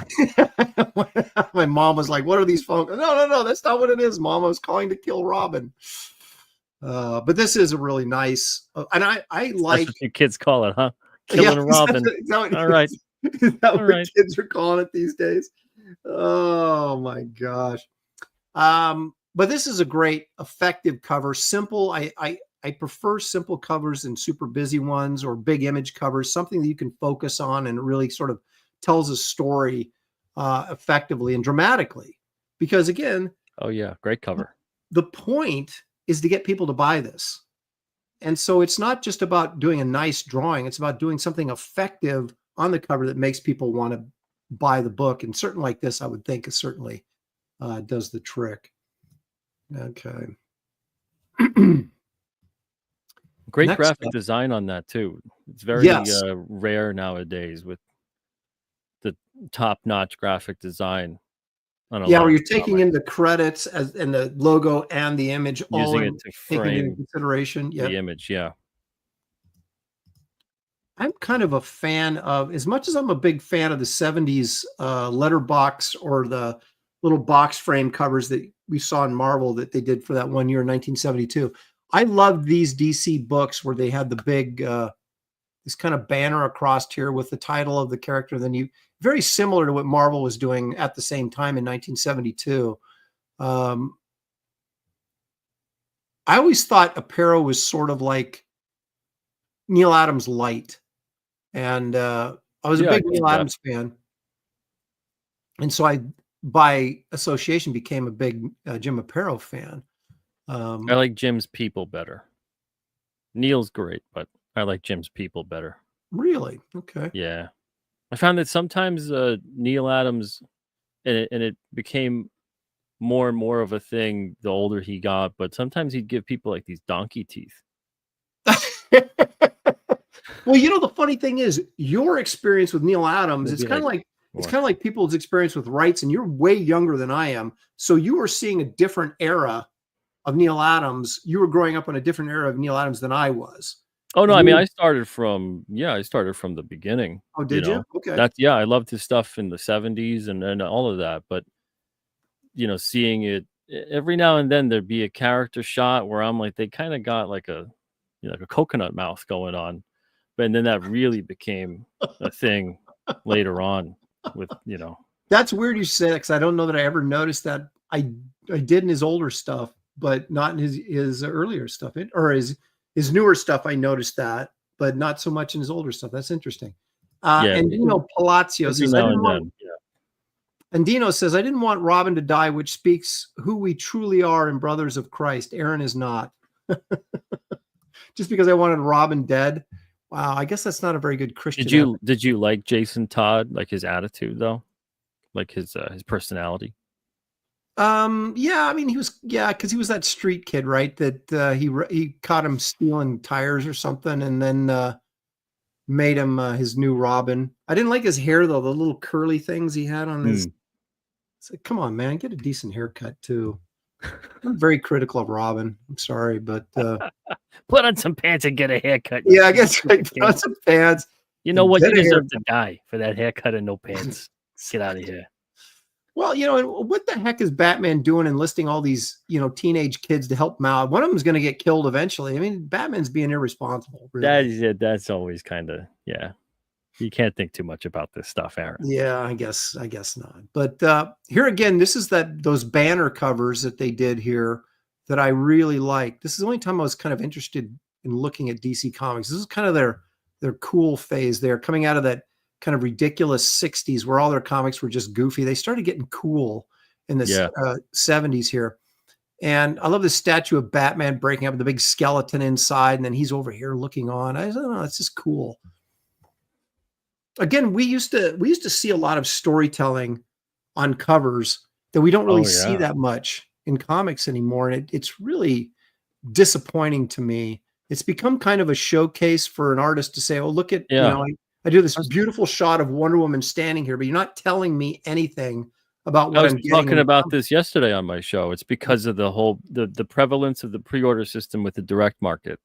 Because as soon as it became like this guaranteed sale to retail, they stopped worrying about the end result with the customer and they started just selling to the retailer. Yeah. And one of the big things to fall to the wayside eventually was the cover design, because you don't need to catch the eye of the impulse buyer or the person just walking across and tell them that story real quick, capture their attention on the cover. Now it just became like these glamour shots type, pose on a cover and that's about it. Not that the blurbs would go away, all that kind of stuff would just fall to the wayside. Very, very rare now.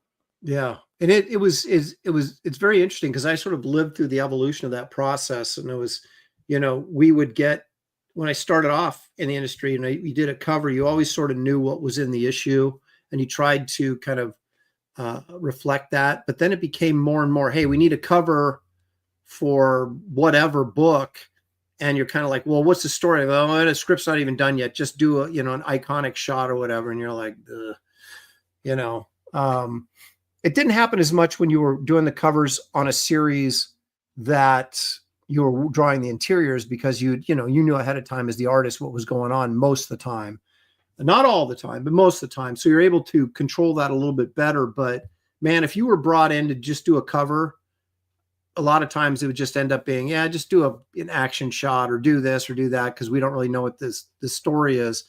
And it's just not an effective way to sell books. But again, like you said, when you're selling it to the retailer, most people are not walking into the comic shops and going, "Oh, that looks cool, I'll buy it." They've already got their box. They know they're getting Batman, so regardless of what's on the cover, they're getting it. So yeah. But this was, obviously it was a different era, but I much prefer it. Now this is a book that I actually want to get, and I haven't gotten it yet because I haven't been able to find a near mint copy for the right price. But isn't that a great cover? I love that cover. Yeah, very nice. So you kind of got this gothic, but it's kind of Frankenstein-y, and I don't know. It's like, it's funny to me how a lot of times the Phantom Stranger was more of an afterthought in his own book. It's like, oh, we got a really cool monster in this one, and you kind of have the shadow of the Phantom Stranger back there. But the really cool thing is this Frankenstein monster hauling off this girl or whatever. But I just thought this is one of my favorite Aparo covers right here. Again, you've got a sense of mystery. You've got a sense, it's simple and iconic. Again, the kind of thing that, you saw this on the newsstand. These were the kind of books that I was not a DC guy at all. I was a Marvel kid 100%. But if I saw a book like this, I would pick it up. Even if I had no context for what the story was or or didn't read Phantom Stranger, I would pick it up because it was cool. And I I wish it had like a cover tagline or something in the bottom right. That's my only complaint.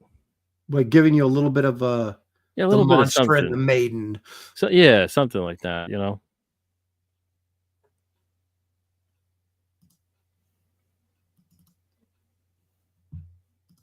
What else you got? Oh, I got more. I got plenty more. Now we're going to go down a Phantom Stranger rabbit hole here because there was about 3 issues in there where Deadman was like guest starring. And every time I saw those, I was like, I had to buy them. I'd get my Avengers, I'd get my whatever. And then I'd see this and go, whoa, what's this? Who's this dude? And I love this one because you got a big shot of the Deadman right there in the foreground. You got this funky crab spider monster thing back there grabbing the chick and the Phantom Stranger. And again, I love how the Phantom Stranger is like the least important character on this. It's like Deadman is like, buy this because Deadman's in it. The title kind of says it all, though. He's the Phantom Stranger. I know, but it's like sometimes you actually had to look to find him on the cover. He's like this ghostly guy that we don't even know his name. Yeah. He's just stranger. He is. In his own book. He's a stranger in his own book. Sequential artist for $10. Thank you, sir. He says, hi, Aaron and Pete. Question for both of you. What has been the biggest obstacle you had to overcome to your self-publishing? I think Pete pretty much laid that out, the printers. We don't have enough time for that question for tonight, but honestly, I'd have to say that it's you'd probably think it was the printing, and that's a huge one, obviously, because a lot of stuff hinges on that. But it's been for me over the course of my comics career, it's been the very strange and just really ridiculously hard to understand comics distribution system. Like everything about that just has always just drove me absolutely nuts. Just nuts. On how to get, you mean how to get into Diamond catalog? Not that like that wasn't that hard to do, but it was more just like every single shortcoming of it. We have all these comics out. We have such a huge variety of comics that are out across the board, more than ever before, and yet we have fewer and fewer places that these were getting distributed to. And now Diamond is in all kinds of different predicaments. But what was going on for the longest time, especially when they were like the benign monopoly, they had this concentrated power, all these exclusivity contracts and everything, and they were the only game in town, and it just seemed like they were so complacent about it instead of growing the industry and getting comics in more places and adapting to get them into more places is pretty much the only place that really had them. And that just drove me absolutely crazy. and it just felt like they just were draining blood from a stone as far as the comics retail situation went, and making it that it's practically not a sustainable industry for anyone outside of like a top 10 or top 20 selling comic. Like after that, it's just very difficult to actually say that anyone is really, sustainably creating a comic if you don't have a comic in like the top 20. And they were doing like 300 to 500 comics a month at some point, and just a vast majority of it just that's an excellent they had no point. places. The industry is very reactive and never proactive. It's like they're always waiting for, the Titanic to hit the iceberg and then trying to figure out how they're going to keep the boat from sinking instead 100%, of trying to avoid the iceberg. I just, I remember Paul Ryan, the late great Paul Ryan, good friend of mine. He was working on, I think he was working on one of the Superman books, and they had one of those big Superman meetings, summit meetings, and Paul Levitz was in charge of DC at the time. And he goes, okay, I got a good news, bad news scenario. He goes, the bad news is, sales are down. He goes, but the good news is we're going to raise prices. And you're like, that's not solving the problem, but that seems like that's how the industry was always like, oh, we discovered this direct distribution thing. This is great. Now, instead of trying to figure out how to make it better and expand it, they just kind of settled in and said, it kept shrinking and shrinking. Like when we got into distribution in 2008 with Diamond, they had about 4,000 accounts that they distributed to. And by the time we left, they had just under 2,000. Like that's incredible. That's a lot of shrinkage over 12 years. It's a lot of cold water. George Costanza would be screaming. Yeah, I know. It's it's amazing, and we're still sitting here trying to figure out how to save the industry, right? And it's like, nothing has really been solved. To answer Sequential's question, for me, it's just balancing the creative part with the editorial part. In other words, and the marketing and all that kind of stuff. So you have Aaron, the creator, I got to put this book together. Then Aaron, the publisher, I got to sell this book. I got to deal with the printer. I got to deal with other people. You have the letterer and the designer and all these things, and trying to find a happy medium so I can still get my book done in a timely fashion, but still get it promoted and published and distributed like I need to get it. That's a lot of hats to juggle. Yeah, time management is. Yes, it's very big. I guess that would be the simple way of saying it would be time management. Here you go. Henry Jeremick, he says, I like Phantom Stranger 33 when Deadman is phasing through the wall. You mean this one right here? Again, one of my favorites. This is another one I saw on the stands and grabbed it, Again, here's your Phantom Stranger, a stranger in his own book right there, Pete. Just see his fist right there, but it's about the dead man. Oh, we got his little shadow there on the wall. That's true. They were always figuring of little kind of clever ways to include the Phantom Stranger since it was his book, but he was never the star of the cover. I always found that kind of amusing, but always the bridesmaid, never the bride on his own book. Exactly. Now, if you want to talk about Jim Aparo's best work, in my humble opinion, it was right here. This Spectre series he did. Did you ever read this? No. I was more of like a Batman Jim Aparo guy. Oh, dude, you got to check this out. It's really cool stuff. This is the story arc that I do not understand why DC has not turned into a film. Because this story arc in Adventure Comics, it ran for like 10 issues, 10 issues. And it's so good. At least you can argue that maybe it's the dialogue's a little campy and that it's comic book execution instead of film execution, but the genesis of a movie is there and it's so good. And it even has this great kind of, I don't call it a twist ending, but a very sort of a poetic justice sort of ending to this whole story arc. And this was my favorite Aparo, was him working on the Spectre. And again, you have these like this banner cover here and this box art. I don't know why I like this. It's so structured, maybe. I don't know. But here's another one from the same run. And one of my favorite Aparo covers, I'm going to try to look it up. I have the book, but I can't seem to find it right now. I got all comic boxes around me. I don't know where the book is, but it's a Detective Comics issue, and like Joker's in the wall looking out. He's peeking out of it, and it's like a fun house setup. And there's like a samurai Joker Jack in the Box that's like attacking Batman. Oh, I got to find it. Dig it up, man. Well, you know what number it is. You can just dig it up and share it. This, of course, this is again from that Adventure Comics Spectre series run. And this, of course, is the first issue from it, which, argue if it's the best cover or not. I really liked it, though. And that's the thing. He would catch these bad guys in his stories, and then he would really punish them. Like this dude. I mean, he literally made the guy's arms melt off. I mean, he was like killing people, like in really horrific ways. It was like, whoa. I think he ran some guy through a buzzsaw or something, turned him into wood and chopped him up or something. It was just approved by the Comics Code Authority too. Yeah, it's amazing that it was pretty grim. I mean, it wasn't like there wasn't blood flying everywhere, but just the implication of what he was doing, it was very clear what was going on, even though they didn't show it in graphic detail.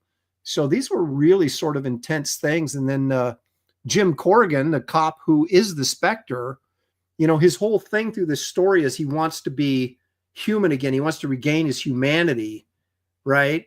And I don't want to spoil it, but anyway, that's part of the story. And then the ending is fantastic on how that all comes full circle. So anyway, I highly recommend this run of Adventure Comics from 431 to 440, I think. So it'd have been 9 or 10 issues.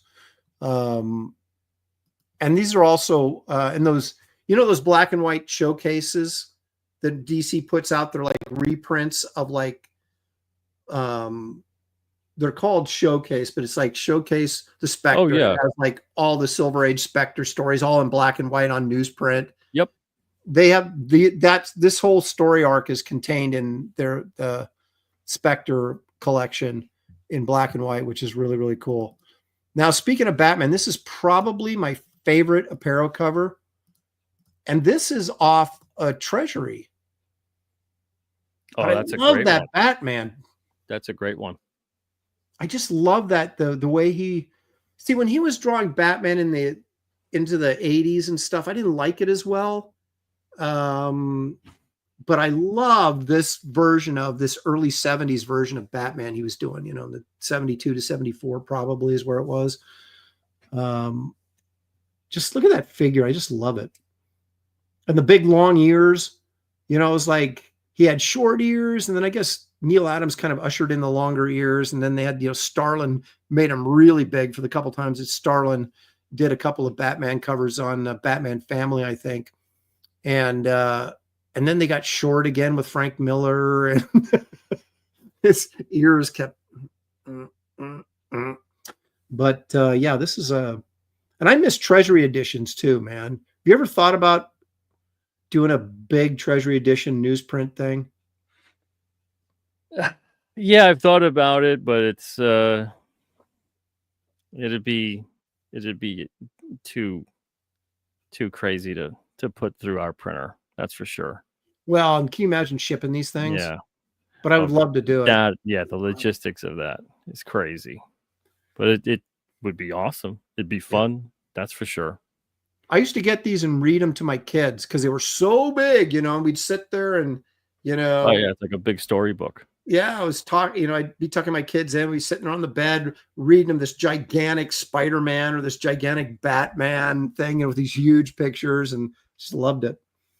I don't know if my kids loved it, but I did. Like, Dad, not another Spider-Man story. Shut up. Yeah, I'm trying to find this cover. I can't find it. And my computer's going slow right now. Oh, forget it. Forget it. And I don't know the number. I think it's in the 400s. Let's see. Batman, Joker, Aparo cover.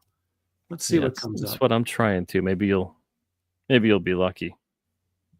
I found one that I do like, but it's not the one I'm talking about. Oh, that's a cool one right there. I don't remember ever seeing this one. I wonder if it's the same one that I'm looking at. I'm going to share my screen. All right, let me get back here. I like this one. I'm waiting for it to come up. There it is. That's the one I just pulled. You're absolutely right. I just pulled that one. That's great. That one's great. That is a cool cover. And what a pain in the butt to draw something like that. Right? Look at that with the angle on the perspective of that. Yep. Oh man, that Ferris wheel or the roller coaster right I guess there. it's a roller coaster. Yeah. Yeah. I would be like, oh, I love drawing the figures, and then I'd be like, oh, I don't want to draw this roller coaster. That's when you get your assistant to do the background, right? You're like, dude, yeah. I'll just kind of block it in blue pencil. You finish the roller coaster. By the way, here's this crazy perspective over here. Yeah, exactly. On the track you got to do. Randy Howell says they recently put out a facsimile edition of that treasury-sized comic. That's cool. Pastmaster Dan said the Joker looked like a pimp for a while. Oh yeah, and he had a cane and everything. Yeah, you know. Yeah, it's great. My dog. Gosh, I apologize, but he's got to make himself known every Sunday. Marcus Killigrew says he just backed, used his Alterna coins. Oh, thank you so much, man. Appreciate it. That's what they're there for. I'm glad you used them. Paul Taylor's the same size as Superman versus Muhammad Ali. Yep, those treasury editions, man. It was good stuff. All right, I'm going to take just a quick moment here. And since I am my own sponsor, Pete, of my own show, I'm going to do a little quick promotion here. And then you and I are going to get into some cryptid videos. Oh, all right. Sounds good. I know you love. So we'll I'm going to keep looking for this cover because I'm losing my mind trying to find it. There you go. Well, I'm sales pitching. Find that cover, man. All right. I'm going to try. Okay. So, ladies and gentlemen, if you haven't backed Wraith of God 3 Fear Hollow, please consider doing so. You'll find a link in the description of this video. Take you right to the campaign. In this story, the Wraith and Esther face off against the Headless Horseman, a character that haunts the Wraith from his past. When he was a wee lad of just maybe 12 or 13 years old, he encountered the Headless Horseman, and now he's back. So we get a little bit of the origin, a little bit more origin of the Wraith, some backstory there. And this is the most chilling tale I've done yet. So you don't want to miss this. You have 4 cover options. There's the A cover, the B cover, which is the EC variant. Speaking of EC Comics, which we were a little earlier in the show. Then, of course, the Marvel box cover from 1972. That's another variant you can get. And then, of course, the great Chris Stevens painted cover that he did for me. And of course, you guys know I've had Chris on this show a couple times. The guy is does like voodoo. His art technique is so bizarre. It's crazy, but the results are fantastic, as you can obviously tell. So those are the 4 cover options you've got. Here's a little bit of artwork from the inside, colored by Jason Wright. Of course, I'm writing, penciling, and inking this. So I had to hire Jason to come in and save me, because I can't blame anybody. If the coloring looked bad, then it'd be like, ooh, that artwork sucks. And I'm like, who am I going to blame? But if he comes in and makes it look good, then I don't have to have any excuses. It's like, oh, the guy saved me. So anyway, here's some of that artwork there. This is kind of an interesting thing. David Williams is going to do a backup story of one of my other characters, but we got to get to 100K, folks, and we've still got a ways to go. So please consider backing if you haven't done so yet. There's some good little fun things you can add on to your order. The Wraith of God, Wraith Nouveau print comes signed and numbered, limited to 500. Once they're gone, they're gone. You can add that to your order. Wraith of God Roughs, Volume 3. This is the layouts, kind of ashcan size, square bound page roughs 48 pages of roughs from this graphic novel, which is 64 pages. So you don't get every page, but I'll make sure I put in all the good ones. And you can kind of compare the layouts to what the finished page looks like. And usually it's very interesting on how much they change from what you think you're going to do to what you actually do. So you can get a nightclub shot glass. We have a series of 6 shot glasses in all. This is the 4th one. We've done the Wraith, we've done Garbage Man, we've done Kit Carter, and now you can get the nightclub laser etched shot glass with your order. We have a set of commemorative poker chips. These are the heavy duty clay ones. So you can order this as well with the Wraith, Esther, and then of course Keown's Werewolf, which I will continue to exploit till the day I die. You can also get back issues. So if you missed the first print, or pardon me, the first issue, you can get the second print of the first issue, but it has a new cover, keeping it highly collectible. In fact, you can get the black and white cover if you really want to be collectible. Or you can get the wraparound cover here, Wraith of God, Blood Hunters. That's number 2. So you can get issues 1 and 2. You can also get these on my website. And so if you don't want to wait for the campaign to be fulfilled, you can go to my website, order them directly, and you get them shipped out the next day. And all covers are available still, although I'm almost out of the Bisley covers. For Wraith of God 2, Blood Hunters, there was 4 cover options. All those are still available on my website. They're not available on this campaign because it's just too stinking complicated. But you can order, like I said, you can order them on the campaign. They're a little bit cheaper on the campaign, a little bit more expensive on my website. So it just depends if you want them faster or not, or if you're willing to wait. But you'll find a link in the description of this video that will take you right to this campaign. And if you haven't backed yet, please consider doing so. And let me do one other thing. And that is show you my website. It's not quite as cool as Pete's, but it's kind of cool. If I can find it, what do I do with it? Oh, there it is. Okay. So this is just the store page. What happened to it? I had it. Oh, there it is. I got so many windows open and stuff floating around. I'm like, what the heck? Okay. So if you go right up here to store and hit all products, this will show you everything from original art to books. If you want to be a little more specific, you can go, let's see what prints Aaron has to offer. And these are all the prints that I have. You'll notice the Kit Carter Planet Doom movie poster is still available. These are all signed prints you can get. They're all 11 by 17 with the exception of the Kit Carter, which is, what size is it? I forget. What's the insert movie posters? It just went right out of my head. They're movie poster size? Like what? Like 24 by 36? Well, insert movie poster, 14 by 36. Okay.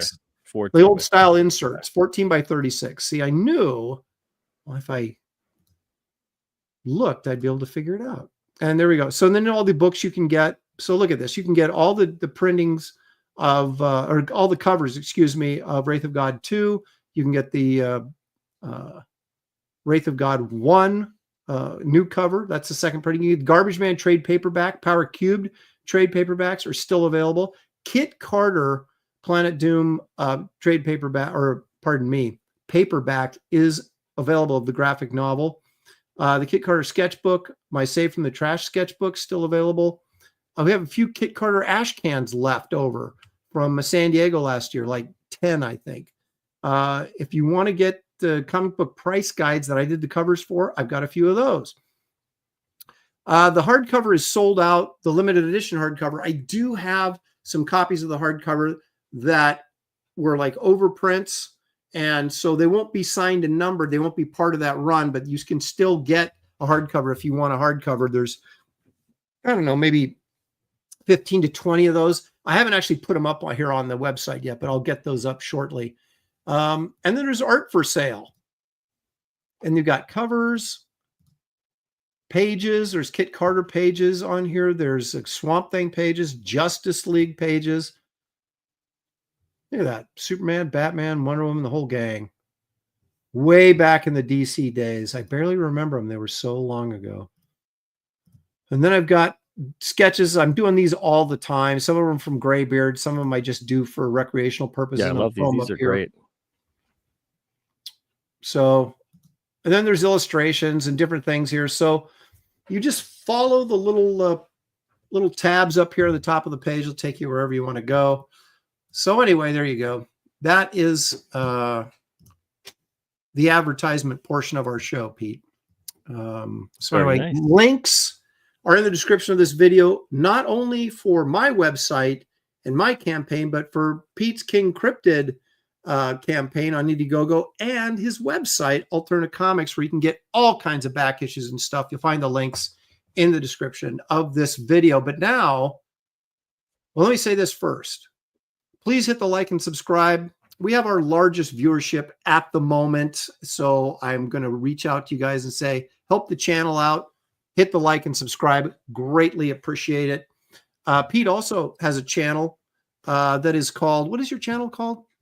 Comic Book Radio. There you go. Comic Book Radio. You want to check that out on YouTube and subscribe and follow him because he has a lot of good content as well. Yeah, about a month ago, Aaron was on the channel. So if you missed that conversation, check it out. That was a good one too. We almost ended it too early, didn't we? We had to get out of there, but we had a good conversation going. Yeah, it was good. Much like this was more of a therapy session for you to kind of get your angst out about your printer and just, but it's fascinating stuff that if you guys missed the start of the show, go back and rewatch because Pete talked about maybe bringing his entire process under his roof in terms of printing and everything. And it was fascinating. So, but now here's something else that's really fascinating on this show. And that is the underbelly, the world of cryptids. Let's take a look at some of this stuff.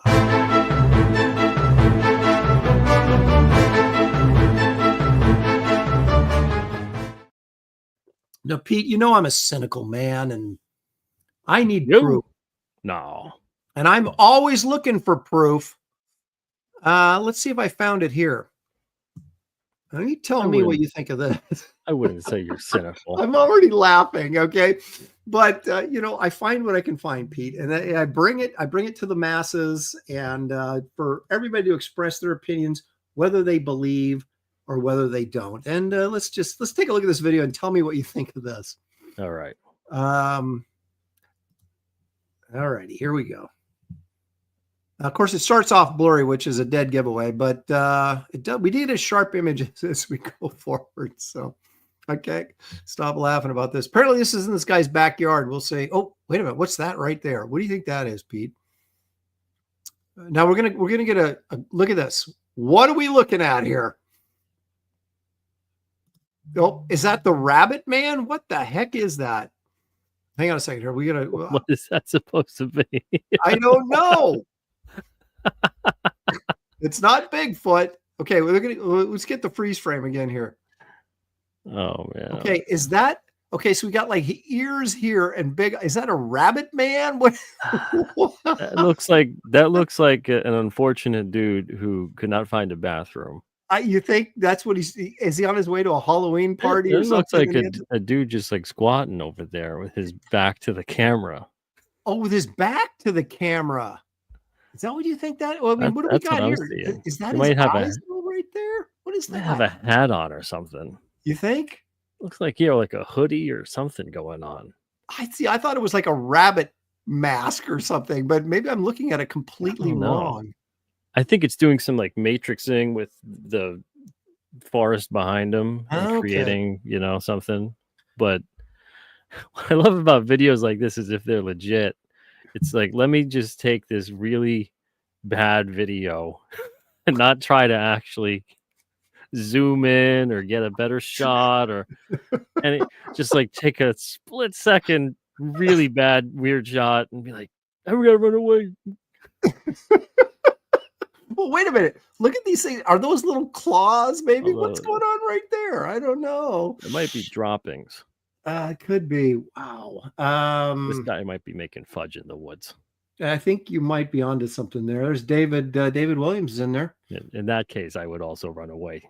I wouldn't go in closer for a look. Yeah, I'm not. I don't even when you're taking photographs of alleged cryptids, and they don't even fit into any established cryptid, category. You're already kind of like, what is going on here? So I thought it was a rabbit man, but apparently it's a guy taking a dump in the woods, according to Pete. And Pete knows this stuff, so listen to him. Don't listen to me. All right, now I'll bet money you've seen this one. Okay, let's see. This is brand new, but it's been getting a little bit of pub here. Oh yeah, okay, I see this one. Yeah, I have some problems with this. So hard. Yeah, I mean, look at the wrinkles here. This is clearly a puppet or a mask, because the wrinkles on the skin are clearly carved in there. That's not like flesh. It just doesn't move. Yeah. Like it's flesh. Yeah, and look at the teeth. The teeth are it's just like this is, if someone had a low budget horror film and they're like, create me some sort of ape-like monster, this is what you'd come up with, right? And you'd go, oh, I'm gonna stick these like gross little teeth in here. They don't really make sense, but I mean, look at all this up here. This isn't even, yeah, I mean, I think those are too far apart to be a mask. I think this is a puppet, is what I think this is.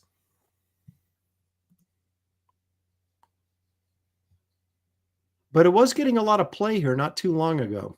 What I love, though, is someone's taking this video, right? Well, it's allegedly a trail cam. Oh, it's a trail cam. Yeah. Okay. So the thing goes right up. Yeah. It gets a little bit of movement in there, right? Just a little. Look at the eyes are moving just a little bit. I got a puppet that has eyes like that move like that. I mean, it's it looks like someone in a mask, honestly. Like the eyes are deep set and they're not moving with the face. Like there's no musculature that's moving, flexing, shifting, Yeah. It's either a puppet head or a mask, but where's it supposed to be anyway? Where is this supposed to be? Oh, I think it's in Georgia, but don't quote me on that. I think that's what they said. Someplace. I love it when they say they don't identify where they actually took the photograph or the movie at. It's like someplace in Georgia, someplace in the Northwest. You're like, yeah, thanks for nailing it down for us. Doesn't look like AI. Some people are saying AI in the chat. Doesn't look like AI to me. I find that AI video, if anything, there's like a naturally too much movement. Mm-hmm. Yeah, that looks to me like somebody sculpted that, either a mask or a puppet. But the eyes look like they could be actually a person's eyes in there. So you might be onto that. Bro, of course, saying it's Kelsey because we haven't seen Kelsey in almost a year. So this could be Kelsey. All right. Now this one, these guys were, I think, speaking Spanish in the video. So I know they're yelling and screaming at this thing. So what do you make of this, Pete?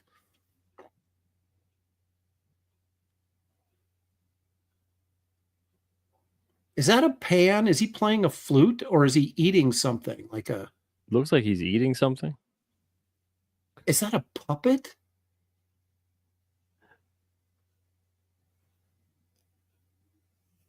Look at the horns right there. The legs are kind of scrawny. Oh boy. What's he eating? It looks like a crab. Where would he get a crab? Out in the middle of the woods. See, this is the kind of thing that gives cryptids a bad name. Yeah. Brian Suddenly Old says that looks like binturong or a bear cat. Binturong. Have you ever heard of that? Is that like a cryptid I'm unaware of? I haven't heard of that, but yeah, no, I'm familiar with the bear cat, but that's a weird looking. I don't know. That looks like it's a little bit they're trying something.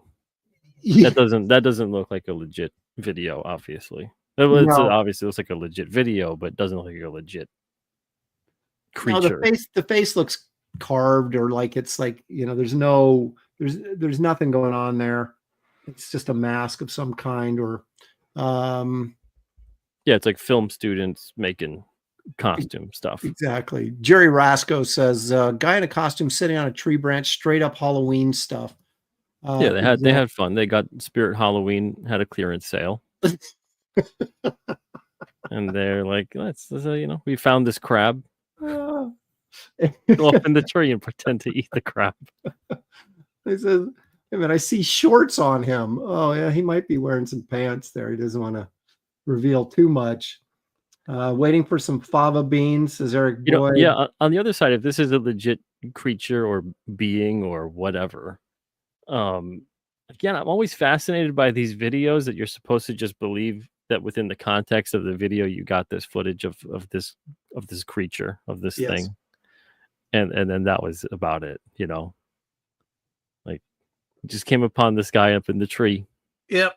No back, nothing to follow up with. Oh, he took off running, or he just sat there, or it's just that's a very good point, because I always complain that the performance of whoever's dressed up as the creature usually isn't very good. I'm like, give me some performance, but I think you saying go one step further. Give me some story behind this. Why are these guys out in the woods? What is this thing sitting there for? What happens next? Yeah, exactly. Exactly. Let's see what Geeks Do says. I believe the Jersey Devil were hammerhead bats that came over on ships from Africa. What do you think of that, Pete? Could be. Like, I know there's a lot of the story with the Mothman is that it was a shoebill stork, just because it's a strange looking creature, and allegedly there were some kind of shoebill creature, the storks that got released or escaped from a zoo. But it doesn't really jive with some of the reports of what people saw. But it's strange, no one got footage. That's the problem, right? Well, here's some footage for you that makes no sense at all to me. They're saying that this could be, speaking of the Mothman, as you just were. Mm-hmm. Now, so they're saying, I don't know what they're, okay, look at this. That's supposedly his eyes, but why are they stacked like that if they're eyes? Is he flying sideways? Is that what we're supposed to, I mean, that's probably a drone or something would be my guess, right? But on Earth. Where do you find these videos, man? There's guys that, once you start looking for like Bigfoot videos, they start coming to you. It's amazing. There's a Maximum Fear? I get a lot of this from a guy named who does these. Mothman. I like the captions. Please don't hurt me, Mothman. Oh man. Okay, but look at this. And they follow up with this. Okay. But I don't think this is part of the same video. But this is kind of interesting, though. Okay, so here you go. There he is. He's flying in. But again, so you have the red eyes. But look at these red eyes are stacked. They're not. So obviously they're not eyes. That's what's so dumb about this. And then they show this, which, I'm assuming this is an owl, or a completely fake altogether, but it could be an owl.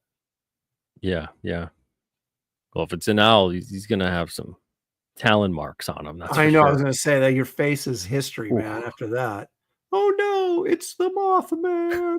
When they do stuff like that, it's you're like you're not. It's just it just completely undermines the entire. I do kind of like this little shot here, though. It's kind of fun. Yeah, it's a nice shot. Yeah, it's a nice shot. That's for sure. Look at that. That's nice. But the question then, of course, is what happened to the guy with the camera, because he just got his head ripped off. Now, I'm going to show this to you, Pete, because I show this every once in a while because I like to go back to the roots of all this stuff. And prior to the Patterson-Gimlin film, right, just prior to it, this was the very first Bigfoot film. And I was unaware of this.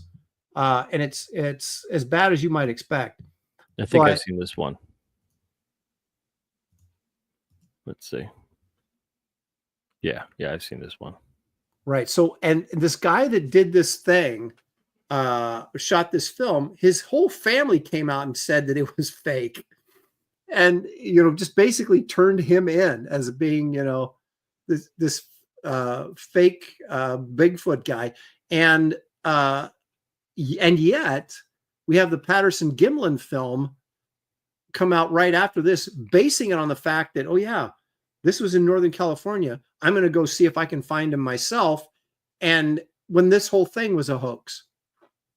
I mean, it's like, this is terrible. You can't see anything. My dog doesn't like it either.